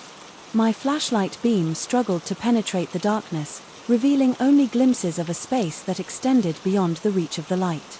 But I could see enough to understand that this was no storm drain or abandoned research facility. Figures stood throughout the chamber, dozens of them arranged in concentric circles around something I couldn't quite make out. In the center, they were singing, their voices blending into harmonies that made my teeth ache and my vision blur. The same impossibly tall, impossibly thin figures I'd seen in my backyard, but here they seemed more solid, more present, as if this place was where they truly belonged. At the chamber's center sat a pool of liquid that reflected no light. As I watched, paralyzed by a terror so complete it had moved beyond emotion, into something approaching religious awe. One of the figures turned to look at me, then another, then all of them, their empty gazes fixing on my face with unanimous attention. The singing stopped. In the silence that followed, I heard my own heartbeat echoing off the chamber walls, a rhythm that seemed to match the pulsing of those black stains that had spread across my lawn. The figures began to move not toward me but toward the pool at the chamber's center, arranging themselves around its edge with ceremonial precision. One of them gestured for me to approach. Every rational thought in my head screamed in opposition, but my feet carried me forward anyway, drawn by a compulsion that felt older than consciousness, deeper than reason. As I drew closer to the pool, I could see that its surface wasn't liquid at all, but something that existed in the space between states, neither solid, nor gas, nor liquid. But a fourth thing that had no name in any human language. The figure pointed downward, into the depths of that impossible pool. I looked. The surface showed me my own reflection, but not as I was. It showed me as I would be, skin pale as paper, eyes, dark and empty, limbs stretched and bent into geometries that violated anatomy. It showed me standing in my backyard watching my own house with patient hunger, waiting for the next person to discover what lay beneath their lawn. It showed me becoming one of them. I stumbled backward away from the pool and the figures and the singing that had resumed at a volume that threatened to shatter my sanity. I ran through the tunnel, scrambling up the shaft, emerging into my backyard as the last light faded from the western sky. The trap door slammed shut beneath me with a sound like thunder. But the damage was done. I had seen what waited below what I was becoming, what had always been inevitable from the moment I'd first lifted that metal panel. The stains on my lawn weren't signs of infection. They were markers, indicators of a transformation that had been underway since the first night. I'd heard the whispers I was changing, becoming something that belonged in that chamber with the others, something that would wait patiently in suburban backyards for the next person to discover the truth that lay buried beneath everyday reality. And the terrible thing, the thing that keeps me awake as I write this final account, is that I'm not entirely sure it's real. Maybe I'm sitting in a psychiatric facility, somewhere lost in delusions created by stress and isolation and the pressure of a mind that finally cracked under the weight of modern existence. Maybe there is no trapdoor, no tunnel, no figures waiting in underground chambers. Maybe I'm just a man who bought a house he couldn't afford and let his imagination run wild in the empty rooms and overgrown yard. Maybe the knocking I hear now coming from inside my front door is just the settling of old wood and failing infrastructure. Maybe the darkness I see when I look through the peephole is just the absence of the porch light I forgot to replace. Maybe the voice calling my name from the other side of the door, sounding exactly like my own voice, but wrong in pitch and rhythm, is just audio hallucination brought on by sleep deprivation and psychological collapse. But I don't think so, because as I sit here in my living room, surrounded by every light in the house, writing these words on a computer that keeps flickering between the document and images of that underground chamber, I can feel the changes beginning. My hands look pale in the artificial light. My reflection in the black computer screen shows eyes that are darker than they should be. The knocking has stopped, but I know it's because whatever stands outside has found another way in. The whispers are coming from inside the house, now rising up through floorboards that feel somehow softer under my feet, seeping through walls that seem to breathe with rhythms that match my heartbeat. They're calling my name, inviting me to join them to stop fighting what I've already become. And the terrible truth is that part of me wants to answer. Part of me has always wanted to answer. The lights just went out. Story 9. The asphalt stretched ahead like a black ribbon, unfurling into nothingness, my headlights carving twin tunnels through the oppressive darkness. I should have stopped for the night hours ago, but the deadline waited for no one and the client meeting in Millbrook couldn't be postponed.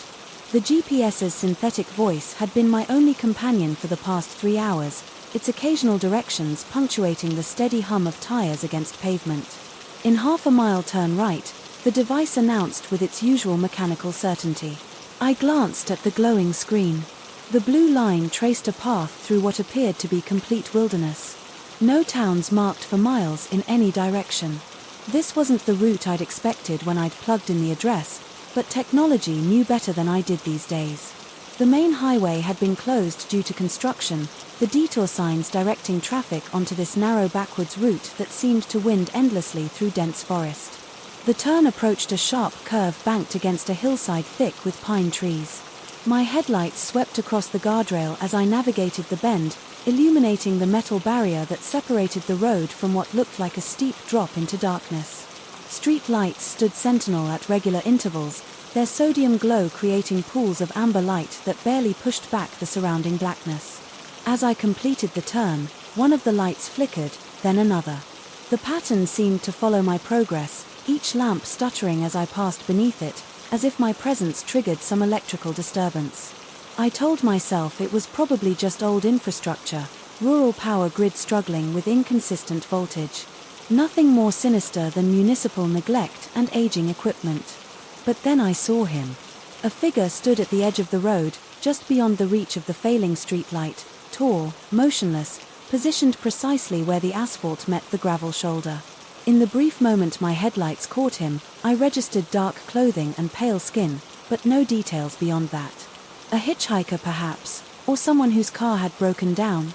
I considered stopping, but something about his absolute stillness made me hesitate. Instead I slowed slightly, peering through the passenger window as I passed. He didn't turn to look at me, didn't raise a thumb or show any sign of distress. He simply stood there facing the road ahead as motionless as a scarecrow. The image lingered in my rear view mirror until the darkness swallowed it completely. In half a mile turn right, the GPS repeated. I frowned at the screen. This couldn't be correct. I just made a right turn. The device must be glitching, some satellite signal interference caused by the heavy tree cover. Rural areas were notorious for GPS problems.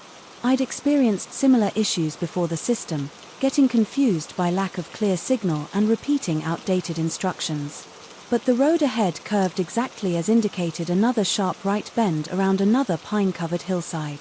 The Dodge VU hit me like a physical weight, the same banking, the same guardrail, the same spacing of streetlights stretching into the distance. Even the flickering pattern seemed identical, each lamp stuttering in sequence as I approached. And there he was again, the same figure standing in precisely the same position at the road's edge.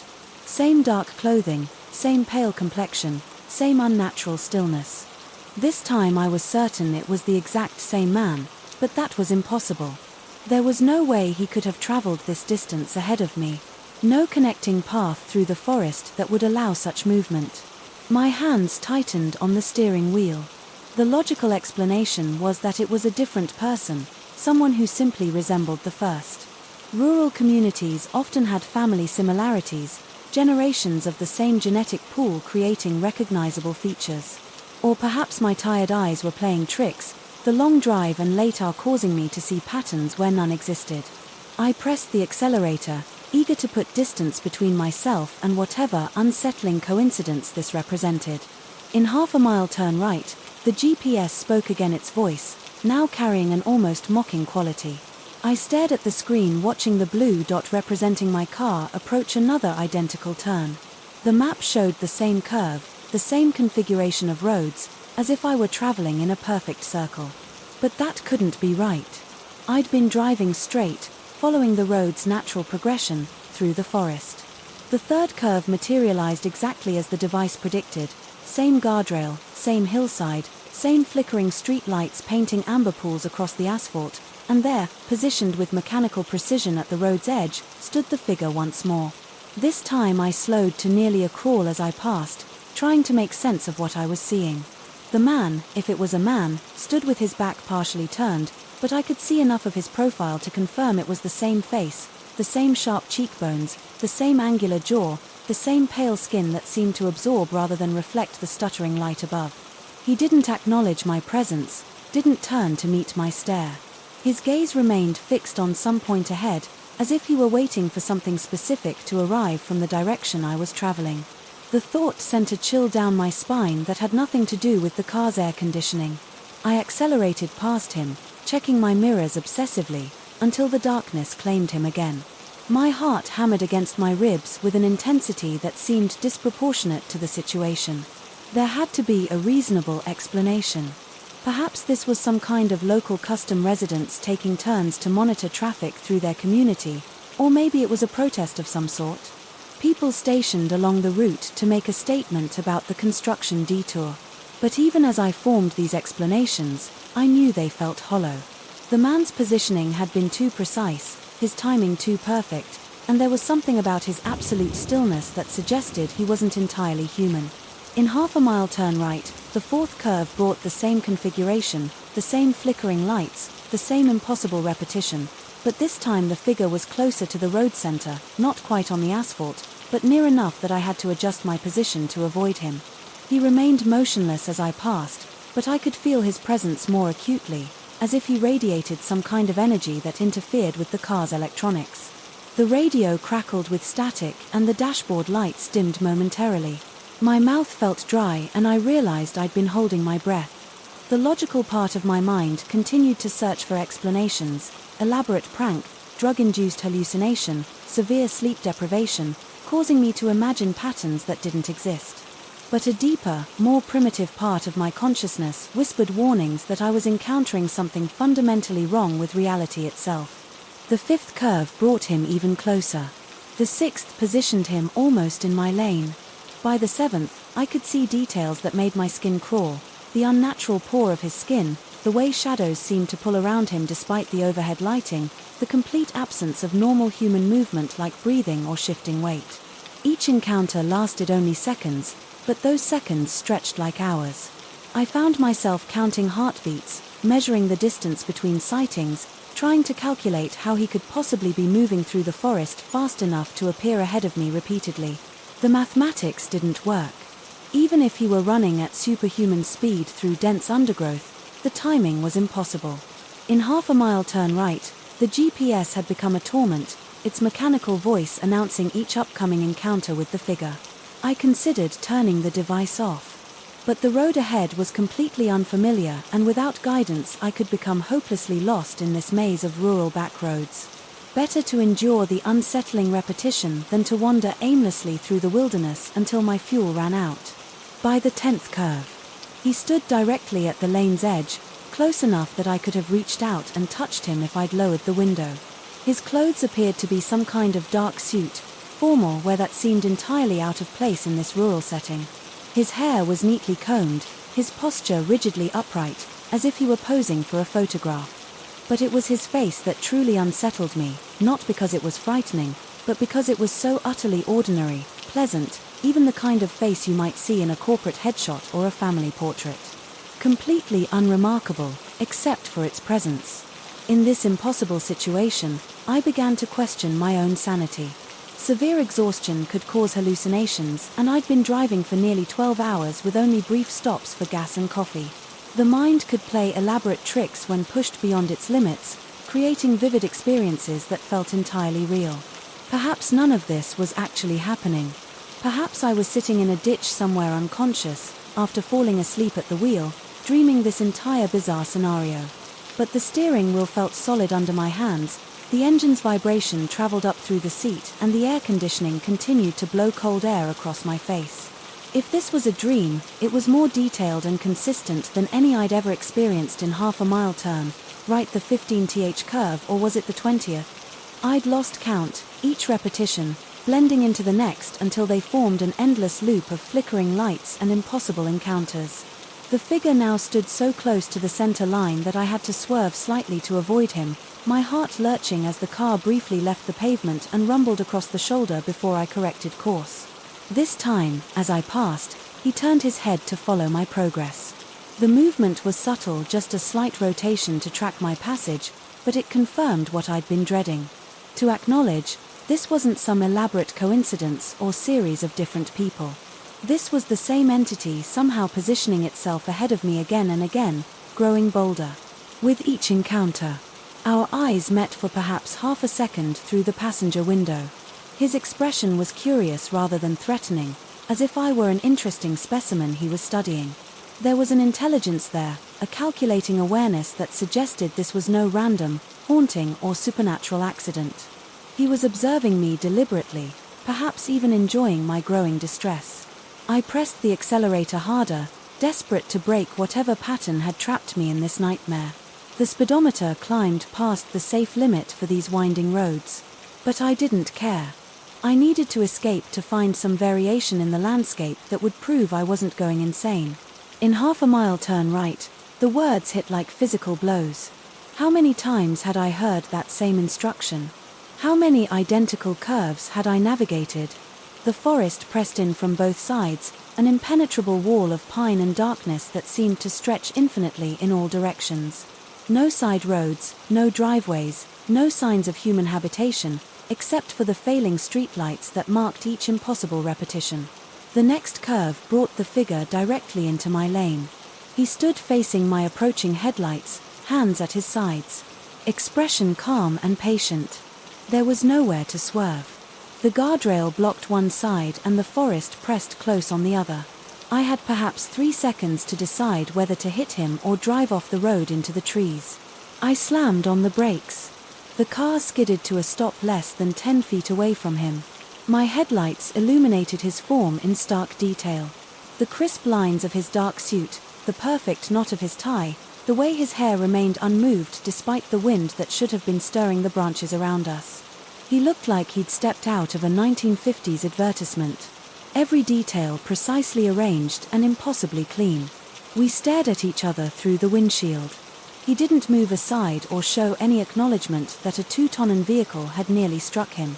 Instead, he tilted his head slightly, studying me with that same curious expression I'd glimpsed before. Then, slowly, he smiled. It wasn't a threatening smile, but somehow that made it worse. It was the smile of someone who knew a secret, who understood the rules of a game I didn't even realize I was playing. His lips moved, forming words I couldn't hear through the glass and engine noise, but the shape was unmistakable. "Welcome, you have arrived at your destination," the GPS announced with perfect timing. I looked down at the screen in disbelief. The blue dot representing my car sat at the end of the marked route, right where it should be according to the device's calculations. But when I raised my eyes to look ahead, past the figure still blocking the road, there was nothing but forest-dense pine trees stretched into the darkness, no building, no parking area, no sign of the business address I'd been seeking.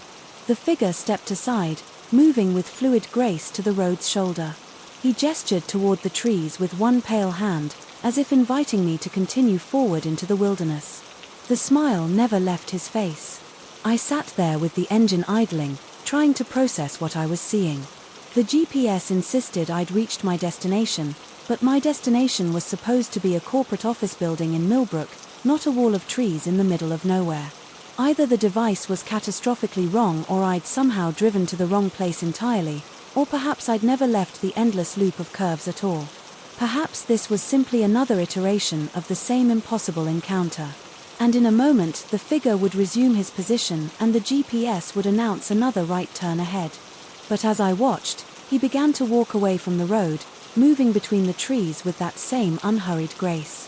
The darkness swallowed him within seconds, leaving no trace that he'd ever been there, except for the memory of his knowing smile and the echo of that silent welcome. I looked at the GPS again. Then, at the forest ahead, the device's screen showed no roads beyond this point, no route back to civilization. According to its calculations, I'd reached the end of the mapped world and there was nowhere left to go. The engine continued to idle, the headlights continued to illuminate the same patch of empty road, and somewhere in the forest ahead I was certain he was waiting for me to make the next move, in whatever game this had become. I've been sitting here for what feels like hours. Now, though, the clock on the dashboard insists it's only been minutes. The fuel gauge hovers just above empty, and I know I'll have to make a decision soon. I could turn around, try to retrace my route back to familiar roads, but I have no confidence that the path behind me leads anywhere different than the path ahead. Or I could step out of the car and follow him into the trees, accepting his invitation to whatever lies beyond the mapped world. Part of me whispers that this might be the only way forward, that the endless loop was never meant to be escaped by conventional means. The GPS screen has gone dark, the streetlights have stopped flickering, and in the silence that follows I can hear something moving through the forest ahead.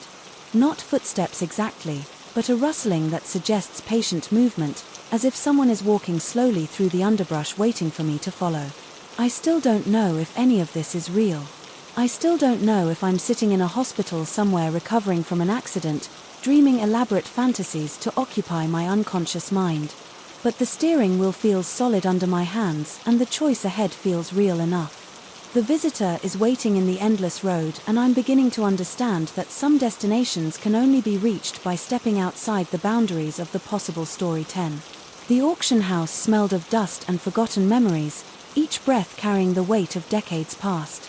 I hadn't intended to buy anything that day, just browsing, really letting curiosity guide me through the maze of antique furniture and yellowed photographs. But then I saw it. The painting hung in a dim corner, nearly overlooked among more ostentatious pieces, a portrait of a man, perhaps in his 50s, painted in oils that had aged to a rich, dark patina. His face was angular, severe, with deep, set eyes that seemed to hold secrets. The frame was ornate but tarnished its gold leaf, peeling in places like dried skin. Something about it called to me, or maybe it was the ridiculously low starting bid that caught my attention.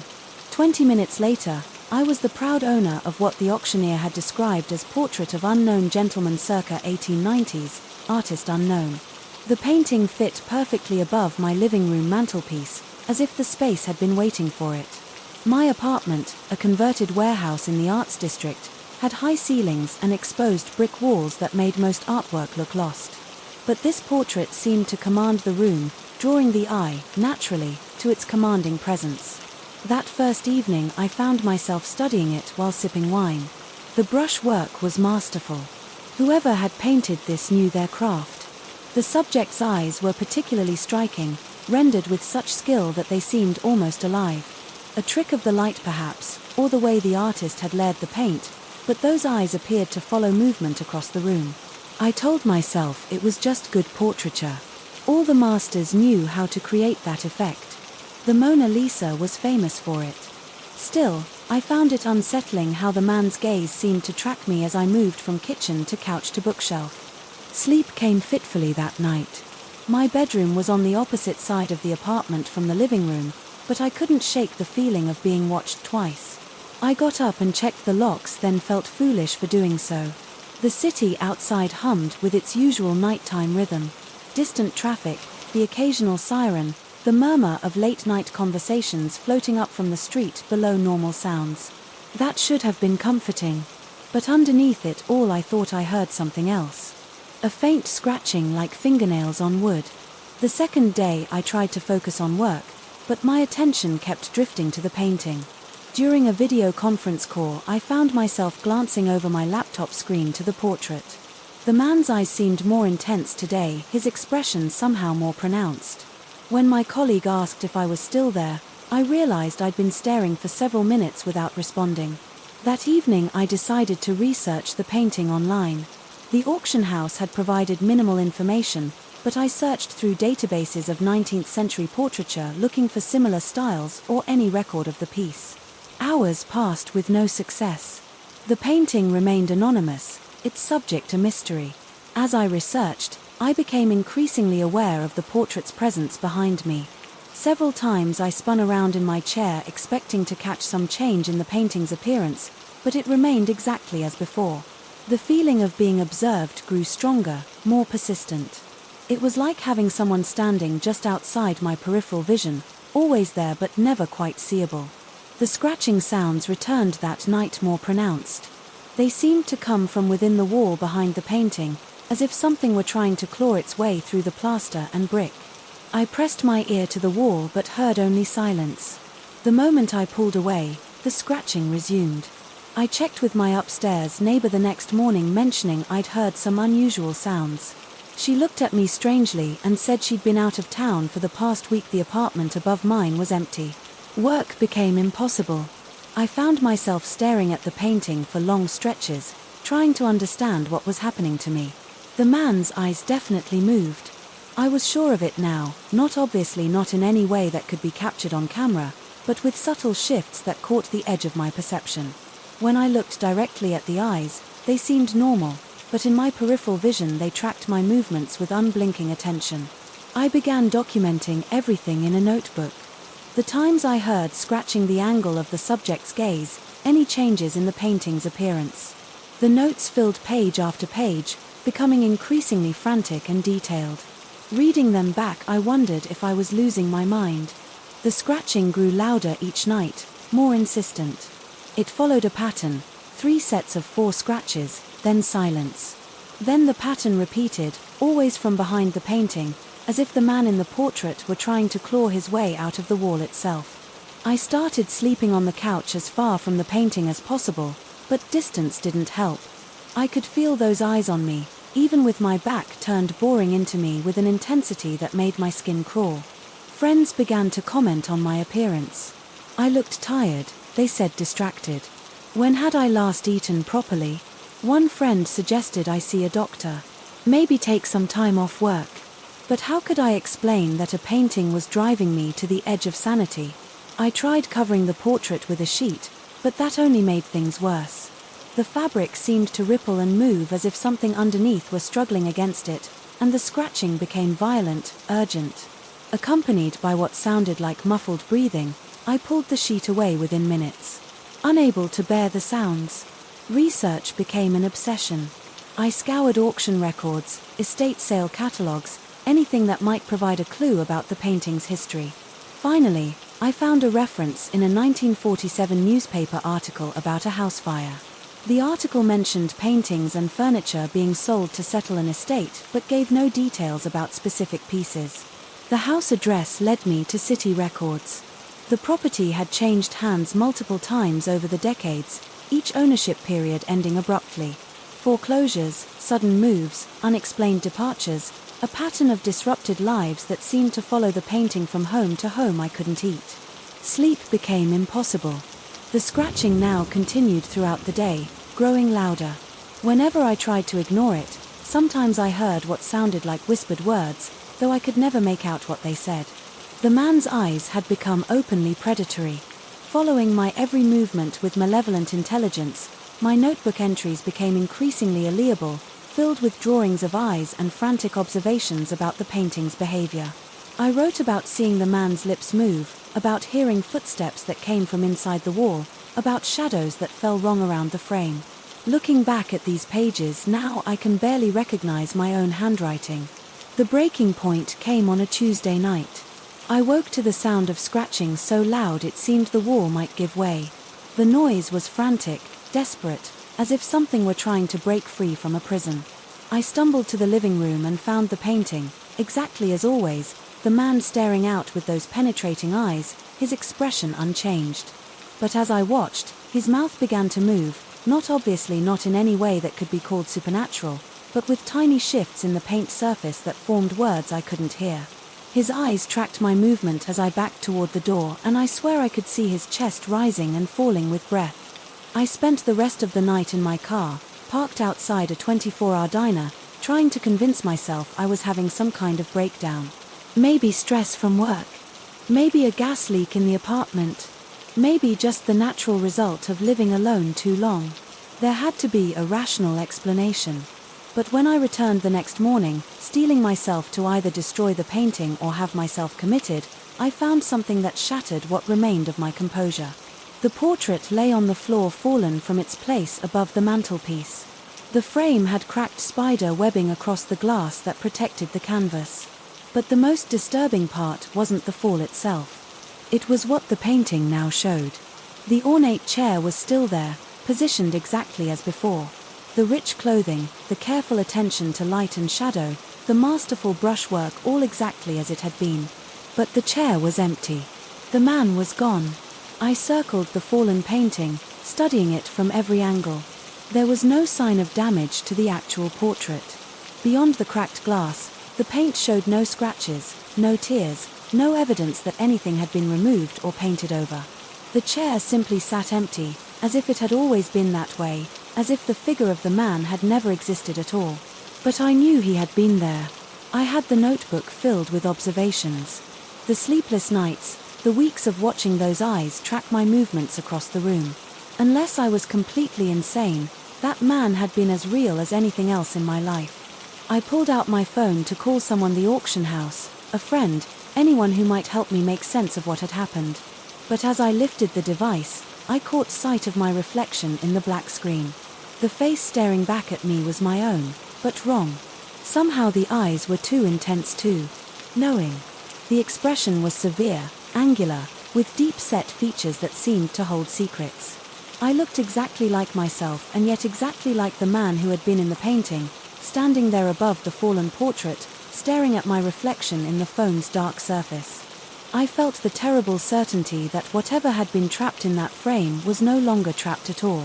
And as I heard the first faint scratching coming from inside the walls of my apartment, not behind the painting this time, but from everywhere, at once I realized that some prisons are not meant to hold their captives forever.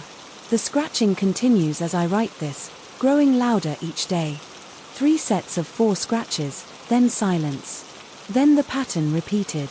I've stopped trying to determine where it comes from or what it means. I've stopped looking at my reflection, because now I know that whatever was in that painting is free, and I'm beginning to understand that freedom, in this case, might be the most terrifying thing of all. Story 11. The old farmhouse squatted in the valley like a forgotten thought. its weathered clapboard sitting the color of dried bone. I'd bought it sight unseen, a mistake born of desperation and a divorce that had stripped away everything familiar. The real estate agent's photos had been flattering lies, but by the time I saw the peeling paint and sagging porch, my lease in the city had already expired. The house would have to do. The isolation was what I'd wanted, no neighbors within 3 miles, just rolling hills covered in dying corn and a dirt road that discouraged visitors. After 18 months of legal battles and sleepless nights, the silence felt like medicine.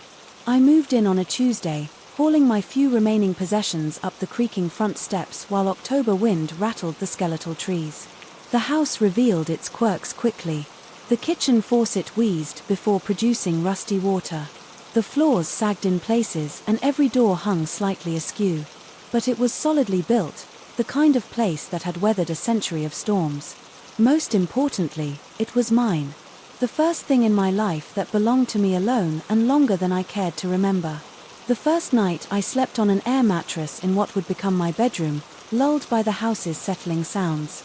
Old wood talks, constantly groaning and sighing as temperature changes make it expand and contract. I'd grown up in houses like this. The sounds were familiar, almost comforting. The second night I heard the footsteps, heavy, deliberate steps crossing from one end of the house to the other, directly above my head. The sound was unmistakable, boot heels against wooden flooring. I lay still listening to the measured pace, waiting for it to stop. But the steps continued back and forth as if someone was pacing the length of the house. I grabbed a flashlight and walked outside, playing the beam across the roofline. The house was single-story, just as I'd expected. No second floor, no attic access that I could see. The roof was a simple gable design, steep enough to shed rain but not tall enough to accommodate anything larger than squirrels. Back inside I checked the crawl space access in the hall closet. The narrow opening led to a cramped area barely 3 feet high, filled with ductwork and insulation. No room for a person to walk. Much less pace with heavy steps. The sounds had stopped by the time I returned to bed. The third night they came again. This time I timed them. The footsteps began at exactly 2:17 a.m. and continued for 23 minutes. The same deliberate pace, always from east to west and back again. I tried to rationalize the sound. Maybe it was the house settling in unusual ways. Maybe animals in the walls. Maybe my stress-frayed nerves were interpreting normal house sounds as something more sinister, but I knew the difference between settling timber and footsteps. These had weight behind them. Rhythm, purpose, sleep became elusive. I found myself lying awake each night, waiting for 2:17 a.m. Sometimes the footsteps came, sometimes they didn't. There seemed to be no pattern beyond their timing and duration. I began keeping a notebook tracking the occurrences. 3 nights on, 2 nights off, then 5 nights straight, then nothing. For a week. The uncertainty was worse than consistency would have been. I called the previous owner, an elderly woman who'd moved to assisted living. Her voice was pleasant but distracted. When I asked about the house's history, footsteps, oh honey, that's just the old wood talking to you. Houses that age make all sorts of sounds. I pressed for details about previous residents, but her answers grew vague. The house had been in her family for generations. She said her father built it in 1923. Nothing unusual had ever happened there, but something in her tone suggested there were things she wasn't telling me. The sounds evolved. After 3 weeks the footsteps developed variations, sometimes slow and measured, sometimes quick and agitated. Occasionally they seemed to pause directly above my bed and I would lie motionless, holding my breath. Feeling observed despite the ceiling between us and whatever was above. That's when the stains began appearing. The first one materialized on a Thursday morning while I was drinking coffee in the kitchen. A small dark spot on the white ceiling about the size of a quarter. It looked like a water stain, but I checked the roof thoroughly after the recent rains. No leaks anywhere. By evening the stain had grown and it had company. 3 more spots arranged in a rough line across the ceiling. They were dark brown, almost black at the edges, with an irregular shape that reminded me uncomfortably of something organic. I climbed up on a chair to examine them closely. The spots seemed to emanate from within the ceiling material itself, not from water damage. Above, the drywall was bone dry with no signs of moisture penetration, but the stains were definitely there and they were definitely growing. Over the next few days more appeared. They seemed to follow the path. The footsteps took east to west, across the house. But these weren't random water stains. They had shape, pattern, intention. As they darkened and spread, I began to see what they really were: footprints. The realization hit me like cold water. The stains were forming the distinct shape of boot prints, complete with heel marks and treaded soles. But they were appearing from the inside of the ceiling as if something was pressing down on the drywall from above, leaving impressions in reverse. I spent an entire Saturday afternoon in the crawl space with a flashlight, checking every inch of the area above those stains. The space was empty, except for insulation and ductwork. No signs of moisture, no animal nests, no explanation for the marks appearing below. But when I emerged and looked up at the ceiling again, there were 2 new prints, darker and more defined than the others. Sleep became impossible. I found myself obsessively checking the ceiling every few hours, documenting each new stain with my phone camera. The progression was deliberate, systematic. The prints moved in a clear pattern across the house, always following the same route. The footsteps took. What disturbed me most was their size. The prints were too large, easily size 13 or 14 boots, far bigger than my own feet, and they were deep as if whatever was making them carried enormous weight. I tried covering the stains with sealing paint, but they bled through within hours. Darker than before, I tried primer design to block stains, but the prints emerged again more defined, as if my attempts to hide them had somehow made them stronger. The footsteps changed too. They became more frequent, sometimes occurring multiple times per night, and they were louder, now heavy enough to make the light fixtures sway. Once I watched in horror as dust sifted down from the ceiling, with each step creating small clouds that drifted through the lamplight like snow. I began to question my own perception. Was I losing my mind? The divorce had been brutal, the stress overwhelming. Maybe my brain was creating patterns where none existed, interpreting normal house sounds as something supernatural. Maybe the stains were just water damage. I couldn't identify, and my traumatized psyche was turning them into footprints. But then I would look up at the ceiling and see them clearly. Boot prints arranged in perfect walking patterns, too precise and deliberate to be random stains I considered leaving. The lease was flexible and I had enough savings to find another place. But something kept me there, a stubborn refusal to be driven away by what might be nothing more than my own fractured mental state. I'd lost my marriage, my home, most of my possessions.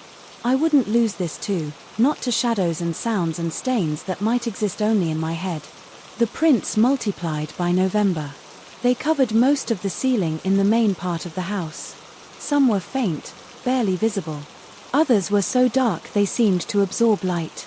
They overlapped in places, creating dense patches that looked like areas where someone had stood for long periods, shifting their weight back and forth. I started sleeping in the living room, but the prints followed me there too. They appeared over the couch over my makeshift bed, always seeming to track my movement through the house. The footsteps above became bolder. Less concerned with maintaining their mysterious schedule, they came during the day, now brief episodes that left me standing frozen in whatever room I occupied, staring up at the ceiling and listening to the impossible sounds of someone walking where no one could be. The worst part was the waiting. Every night I lay awake, tensed for the sounds to begin. Every morning I checked the ceiling for new prints. Every day I fought the growing certainty that I was either going insane or living in a house where the laws of physics had somehow become negotiable. I researched the property's history obsessively, but found little beyond basic deed transfers and tax records. The house had been built in 1923, just as the previous owner had said. It had passed through several generations of the same family until being sold to me. No deaths recorded on the property, no unusual incidents in the local newspaper archives. But absence of evidence wasn't evidence of absence. I began to notice other things, subtle changes in the house that I might have attributed to my presence, but which seemed to occur independently. Doors that were open when I was certain I'd closed them. Furniture slightly displaced from where I'd left it. The temperature dropping suddenly in specific areas, as if something large and cold had passed through. The footsteps developed new patterns. Instead of the regular east-west pacing, they sometimes moved in circles directly above wherever I happened to be. They would follow me from room to room, always overhead, always maintaining that steady, heavy rhythm that made the house itself seem to pulse with alien presence. I installed motion-activated cameras in every room, hoping to capture evidence of something, anything that might explain what was happening. But the cameras showed only empty rooms and my own increasingly haggard figure moving through the house like a ghost himself. December brought the first snowfall and with it a new terror. I woke one morning to find that the footprints on the ceiling had changed. They were no longer brown stains but darker, wetter-looking marks that seemed to glisten in the morning light, and they smelled different, earthy, organic, like fresh mud. I climbed up to touch one of the prints and my finger came away. Dirty, actual mud, dark and slightly damp, had somehow seeped through the ceiling from above, but the crawl space remained bone dry and there was no source for mud anywhere in the house. The prints began appearing faster, now sometimes materializing. While I watched, I would see a ceiling section that was clean. Look away for a moment and turn back to find a fresh boot print, slowly darkening the white surface. The mud would ooze through the drywall like blood, through bandages forming perfect outlines of soles and heels. I stopped showering regularly, I stopped shaving, I barely ate. The house had become my entire world and that world was shrinking around me like a noose. I felt constantly watched, constantly judged by whatever presence walked above my head and left its impossible evidence on my ceiling. The final escalation began on a Tuesday night in December. I was lying in bed listening to the familiar sound of pacing footsteps. When they suddenly stopped, complete silence filled the house, more oppressive than the sounds had ever been. Then I heard something new. A single, heavy footstep directly above my head, followed by another and another slow, deliberate steps that seemed to be searching, moving in a tight pattern over my bed. The ceiling creaked under the weight and small particles of dust and plaster rained down onto my blankets. I lay perfectly, still afraid to move, afraid to breathe. The footsteps continued their careful exploration of the space above me, sometimes pausing for long moments before moving on. I could track their progress by the soft groaning of the joists and the gentle fall of debris. Then they stopped. The silence that followed was absolute, thick enough to feel against my skin. Minutes passed, I began to think whatever was up there had moved on or disappeared, or simply ceased to exist. That's when the mud began to drip. A single drop fell onto my forehead, cold and gritty. Then another landing on my cheek. I looked up to see dark liquid seeping through the ceiling in a perfect circle directly above my pillow. The drops came faster, spattering across my face and the white sheets. More circles appeared, each one marking the outline of a boot print. Mud poured through the ceiling like rain, thick and dark and impossibly present. I rolled away from the bed, scrambling across the floor as the liquid continued to fall, staining everything it touched. The smell was overwhelming, rich earth and decay, old leaves, and something deeper, more organic. I pressed myself against the far wall, watching in horror as perfect footprints of mud formed on my mattress, the liquid flowing upward from the ceiling in defiance of gravity.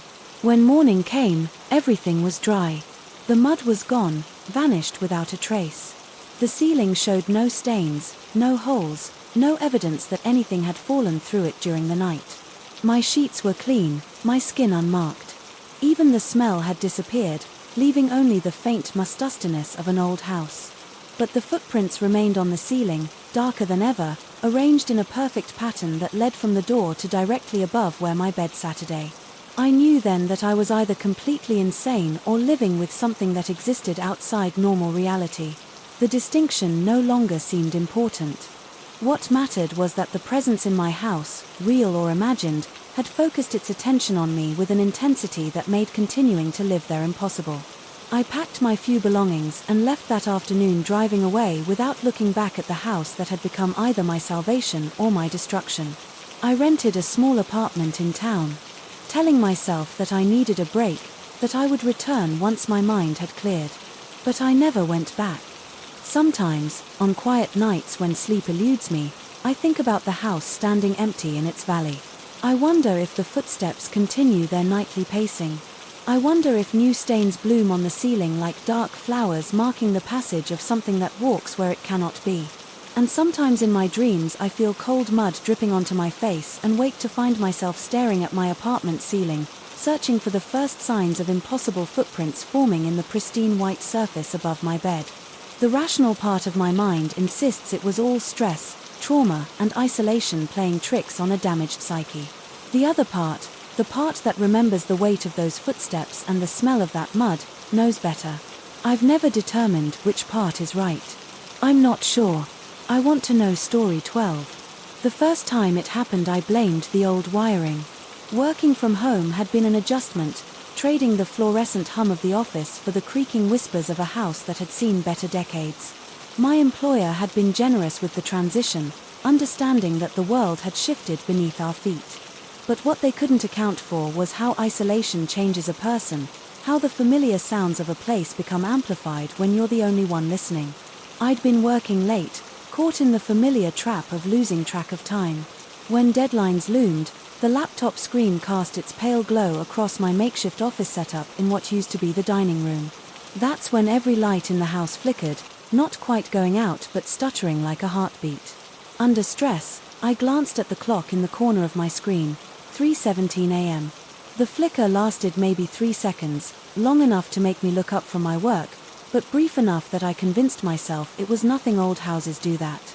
The electrical grid in this neighborhood probably dated back to when people thought air conditioning was a luxury. I saved my document and went to bed, chalking it up to another quirk of suburban living the second night. I wasn't working late. I'd made a conscious effort to maintain better boundaries between work and sleep, shutting down the laptop by midnight and reading until my eyes grew heavy. I was deep in sleep when the flickering pulled me awake, that strange stuttering light seeping through my eyelids. The bedside clock glowed, 3:17 a.m. This time I lay there in the dark afterward listening. The house seemed to hold its breath. No settling sounds, no refrigerator hum, no distant traffic, just an expectant silence that made my skin prickle. I told myself it was the same electrical issue, probably worse at night, when the grid was under less stress. But something about the precision of the timing bothered me. By the fourth night I was waiting for it, I'd positioned myself in the living room with a clear view of the kitchen and hallway lights.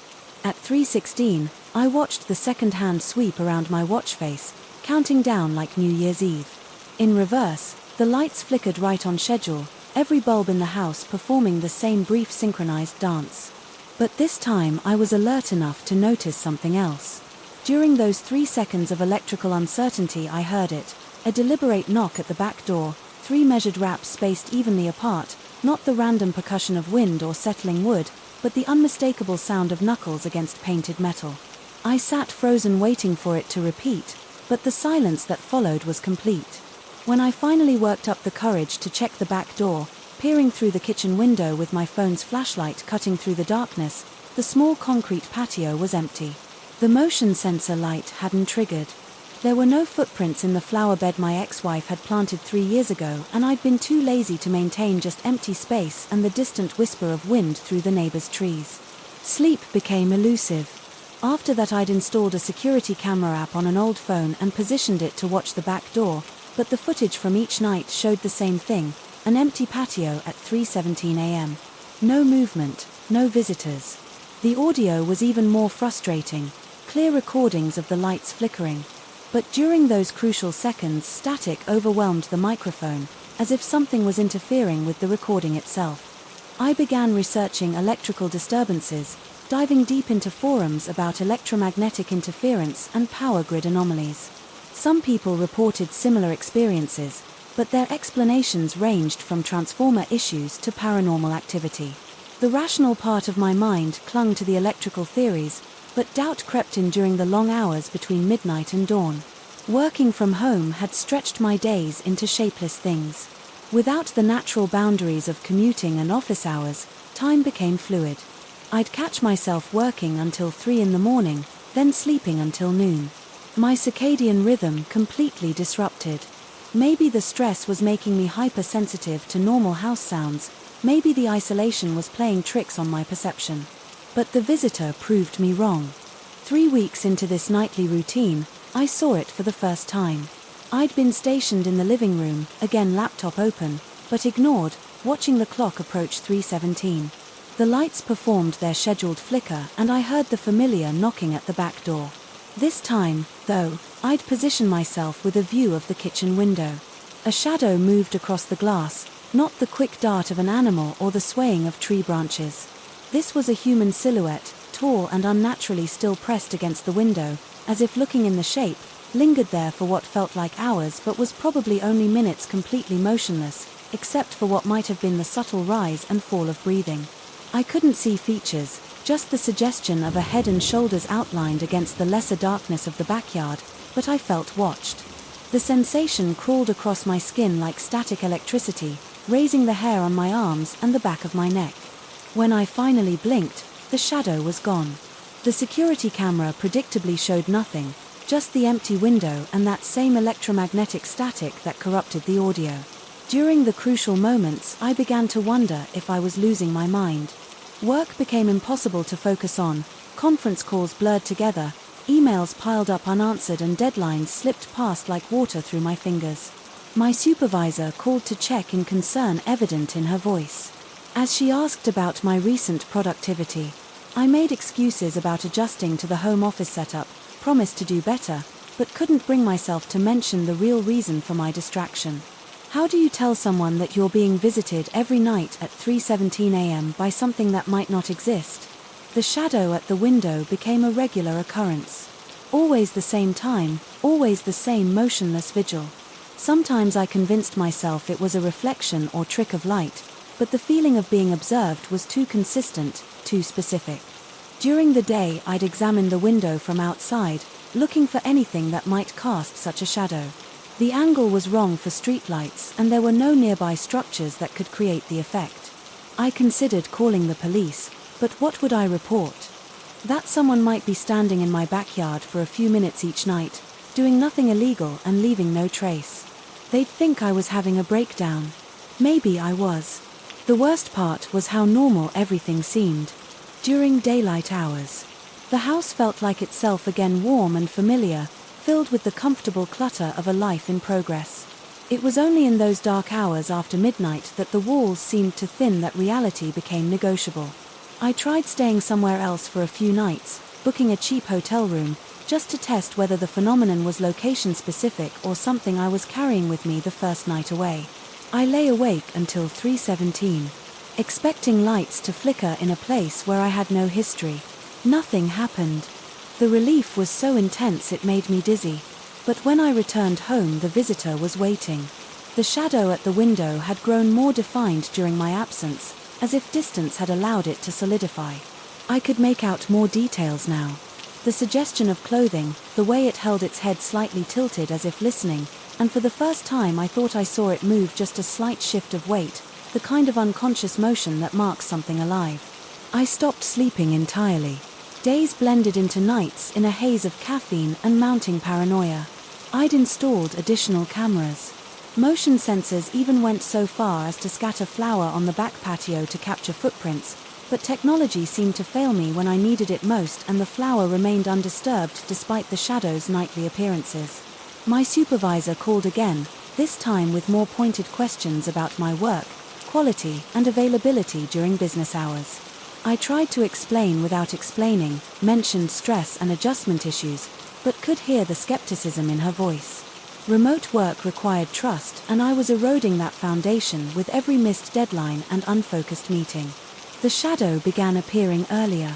What had started as precisely 3:17 a.m. gradually crept backward through the night. First 3:15, then 3:10, as if testing my attention span or my sanity. The light still flickered at the original time, but now I had minutes of watchful presence to endure, minutes of feeling observed, studied, evaluated by something that might or might not exist outside my deteriorating mental state. I researched sleep deprivation, read about the hallucinations and paranoid delusions that accompany chronic insomnia. The symptoms matched perfectly: hypersensitivity to stimuli, distorted perception, the blurring line between imagination and reality. Part of me wanted to embrace this explanation, to check myself into a facility and get the help I clearly needed, but another part whispered that the shadow had been there before the sleep deprivation, that the electrical disturbances had started.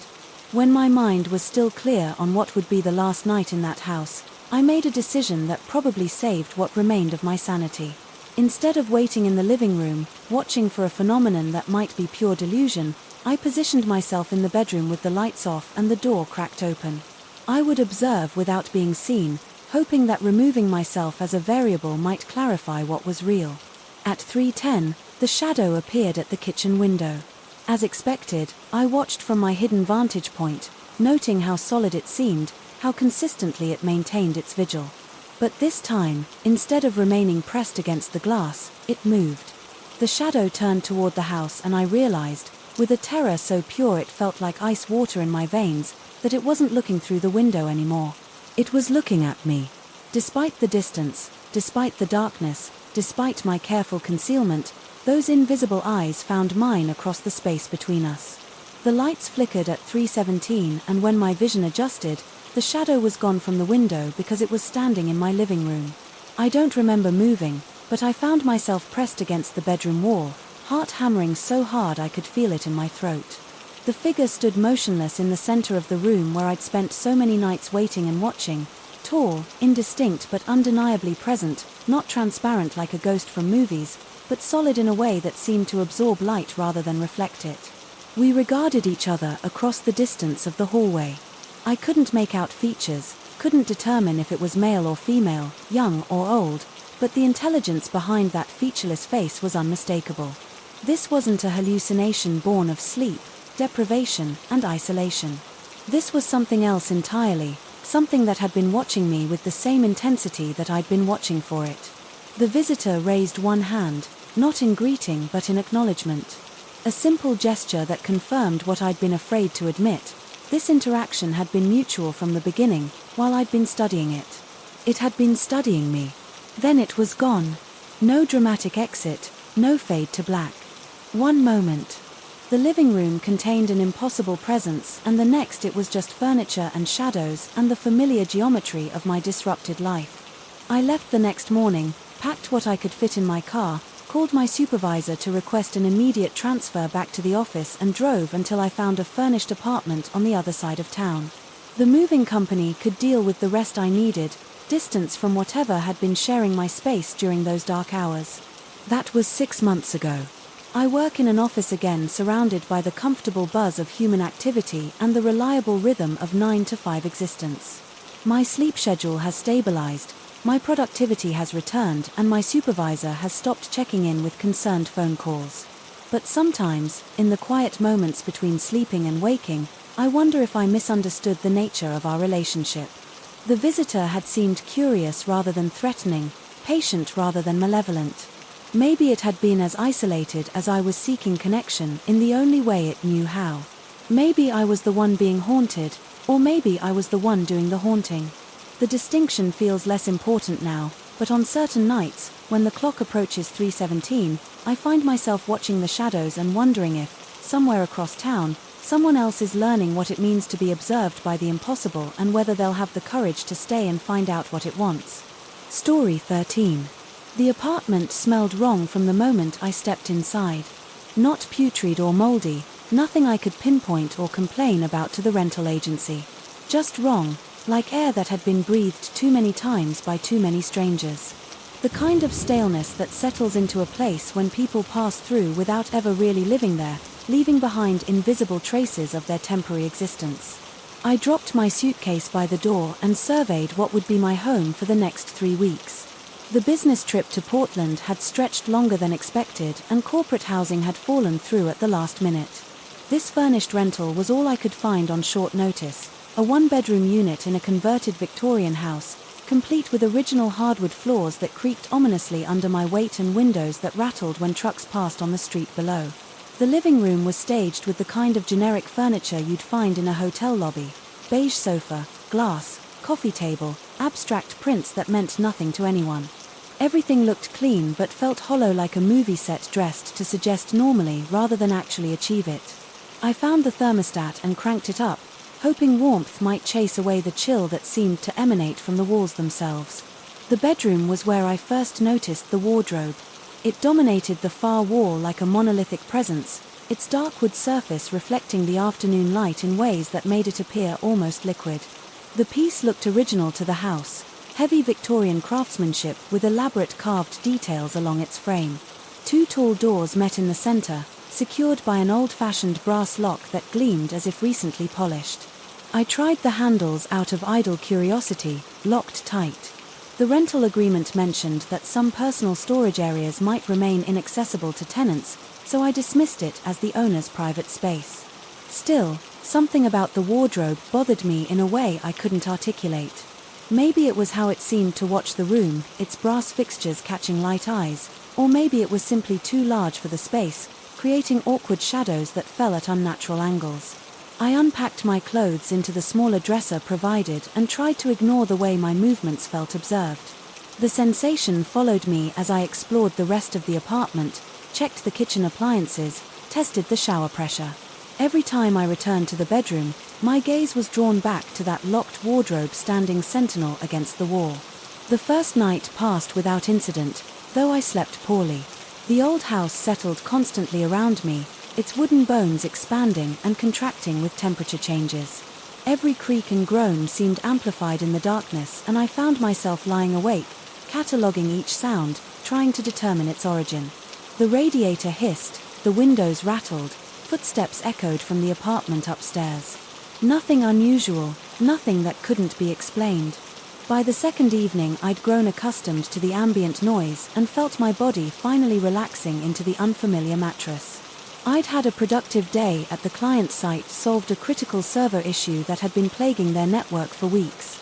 The satisfaction of a job well done helped push aside the vague unease that had been gnawing at me since my arrival.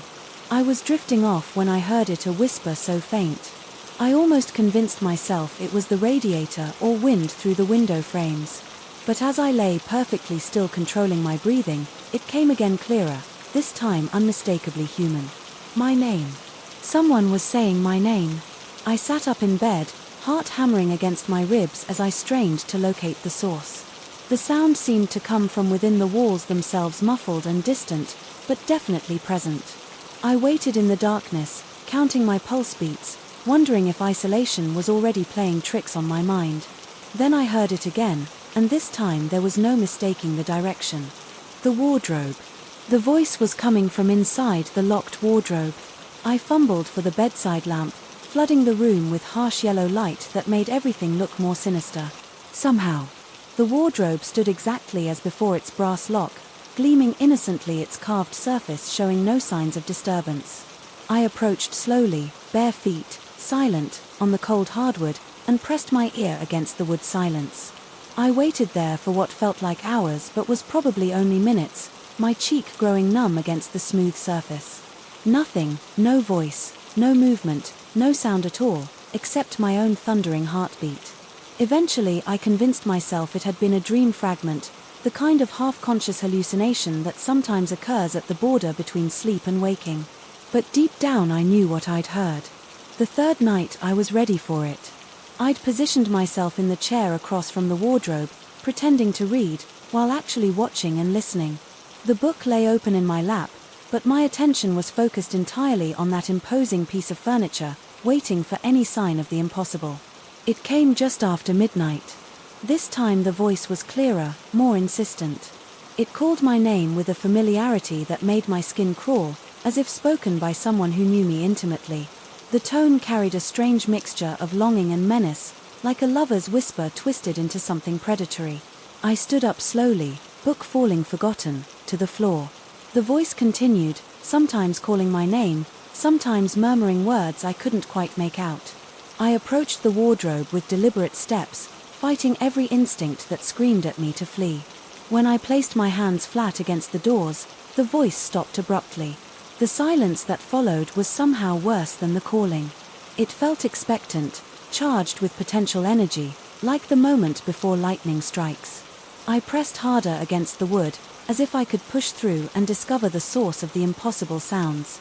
That's when the knocking started, sharp, deliberate raps from inside the wardrobe, directly beneath my palms. I jerked my hands back as if burned. But the knocking continued, growing more frantic and violent.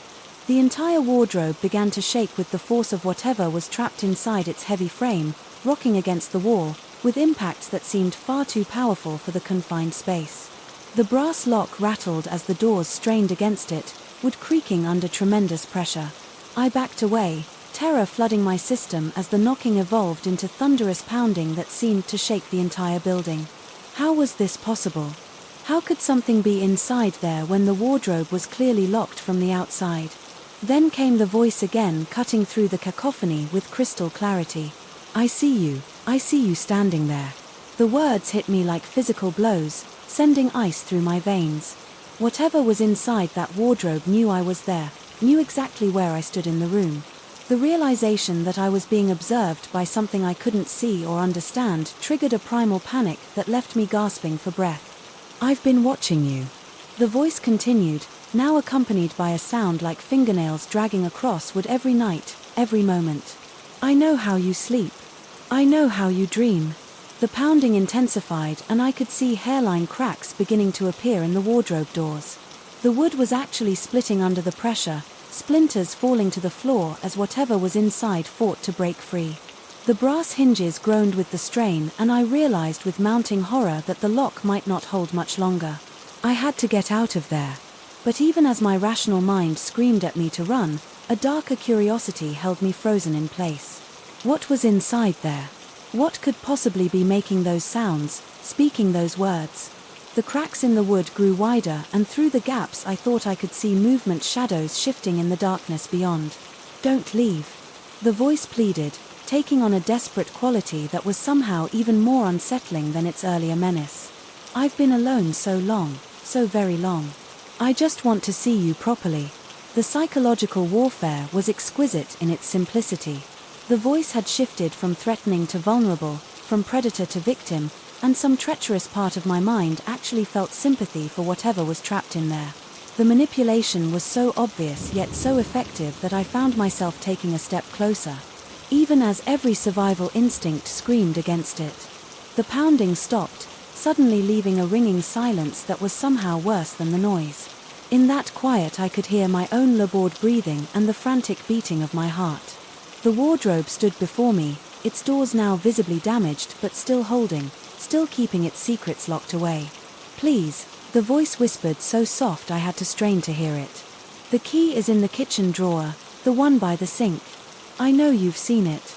I had seen it, a brass key on a simple ring tucked away in the junk drawer beside takeout menus and dead batteries.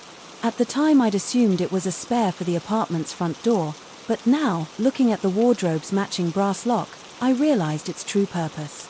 Just turn the key. The voice continued, each word carefully modulated to sound reasonable, helpful even. Just look inside and then you'll understand. You'll see that there's nothing to be afraid of. But there was everything to be afraid of, every fiber of my being recognized, the trap for what it was. Yet the curiosity was becoming overwhelming. What if the voice was telling the truth? What if something was genuinely trapped in there, something that needed help? What if my refusal to open the wardrobe made me complicit in some ongoing cruelty? The rational part of my mind catalogued all the reasons. This was impossible. The wardrobe couldn't contain a living person. There wasn't enough air, enough space. The voice had to be coming from somewhere else. Maybe the apartment next door or a sound system I hadn't discovered. There had to be a logical explanation, but logic felt increasingly irrelevant in the face of what I was experiencing. I found myself walking toward the kitchen, my bare feet making no sound on the hardwood floor. The building was silent around me, as if every other resident had simply vanished, leaving me alone with whatever dwelt in that locked furniture. The kitchen felt different in the darkness, larger somehow, with shadows that seemed to move independently of their sources.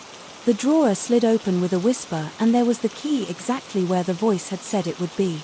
The brass was warm to the touch, as if recently handled, and its weight in my palm felt significant, ceremonial. This was a moment of choice, a crossroads between the known and unknown. I stood there in the dark kitchen, key in hand, while the voice continued its patient encouragement from the bedroom. It had stopped its urgent pleading and returned to the calm, reasonable tone that was somehow most disturbing of all. It spoke of loneliness and understanding, of secrets that would be revealed and questions that would be answered. Walking back to the bedroom felt like approaching the edge of a precipice. Each step took me further from safety and deeper into something I didn't understand. The wardrobe waited for me, its damaged doors testament to the violence that had occurred. Yet now it seemed almost peaceful in its patient expectation. "You're doing the right thing," the voice assured me as I approached with the key extended. "There's nothing to fear. I promise you that I just want to show you something beautiful." The key slid into the lock with a satisfying click, its brass surface reflecting the lamplight like a beacon. All I had to do was turn it, and whatever mystery had been tormenting me would be revealed. The voice fell silent, waiting with what felt like held breath. For my decision, I turned the key, the lock disengaged, with a soft metallic sound that seemed to echo through the entire apartment. The wardrobe doors, weakened by their earlier strain, swung open on their own, revealing the darkness within, and there was nothing there. Nothing at all. The interior was completely empty. Just bare wood panels and a few metal hooks where clothes might once have hung. No hidden compartment, no source for the voice, no explanation for any of what I'd experienced. The space was smaller than I'd expected, shallow enough that I could see the back panel clearly in the lamplight. I reached inside, running my hands along the walls, checking for hidden speakers or false panels. The wood was solid throughout, showing no signs of modification or concealment. I even pressed my ear to the back wall, listening for sounds from adjacent apartments, but heard nothing except the building's normal settling noises. The voice was gone. The presence I'd felt watching me had vanished completely, leaving only an empty wardrobe and the lingering scent of old wood and metal polish. I stood there for several minutes waiting for something to happen, some revelation to present itself, but the mystery had simply evaporated, leaving me alone with an unlocked piece of furniture and my own confused thoughts. I closed the doors and walked away, key still clutched in my hand. The remaining weeks of my stay passed without incident. I slept soundly, worked productively, and gradually convinced myself that stress and isolation had played tricks on my mind. The wardrobe stood open. Now I'd removed the key entirely, revealing its mundane emptiness to anyone who cared to look. Just a piece of furniture, nothing more. But sometimes, in the periphery of my vision, I thought I saw movement in its depths, and late at night, when the building was quiet and my guard was down, I could swear. I heard breathing coming from its direction, soft, patient breathing, as if something was waiting there in the darkness biding its time. I never looked directly when these moments occurred. Some instincts are stronger than curiosity, and some doors are better left unopened, even when they appear to contain nothing at all. After all, emptiness can be more terrifying than any presence. And sometimes, when the light hits it just right, that empty wardrobe still looks like it's watching. Hey friends, thanks for listening. Click that notification bell to be alerted of all future narrations. I release new videos every day at 1 a.m. Eastern Time. If you got a story, be sure to submit them over to my email at nightmaretales786@gmail.com, and you might even hear your story featured on the next video. And if you want to support me even more, thanks so much, friends, and remember my voice is going to give you pink here.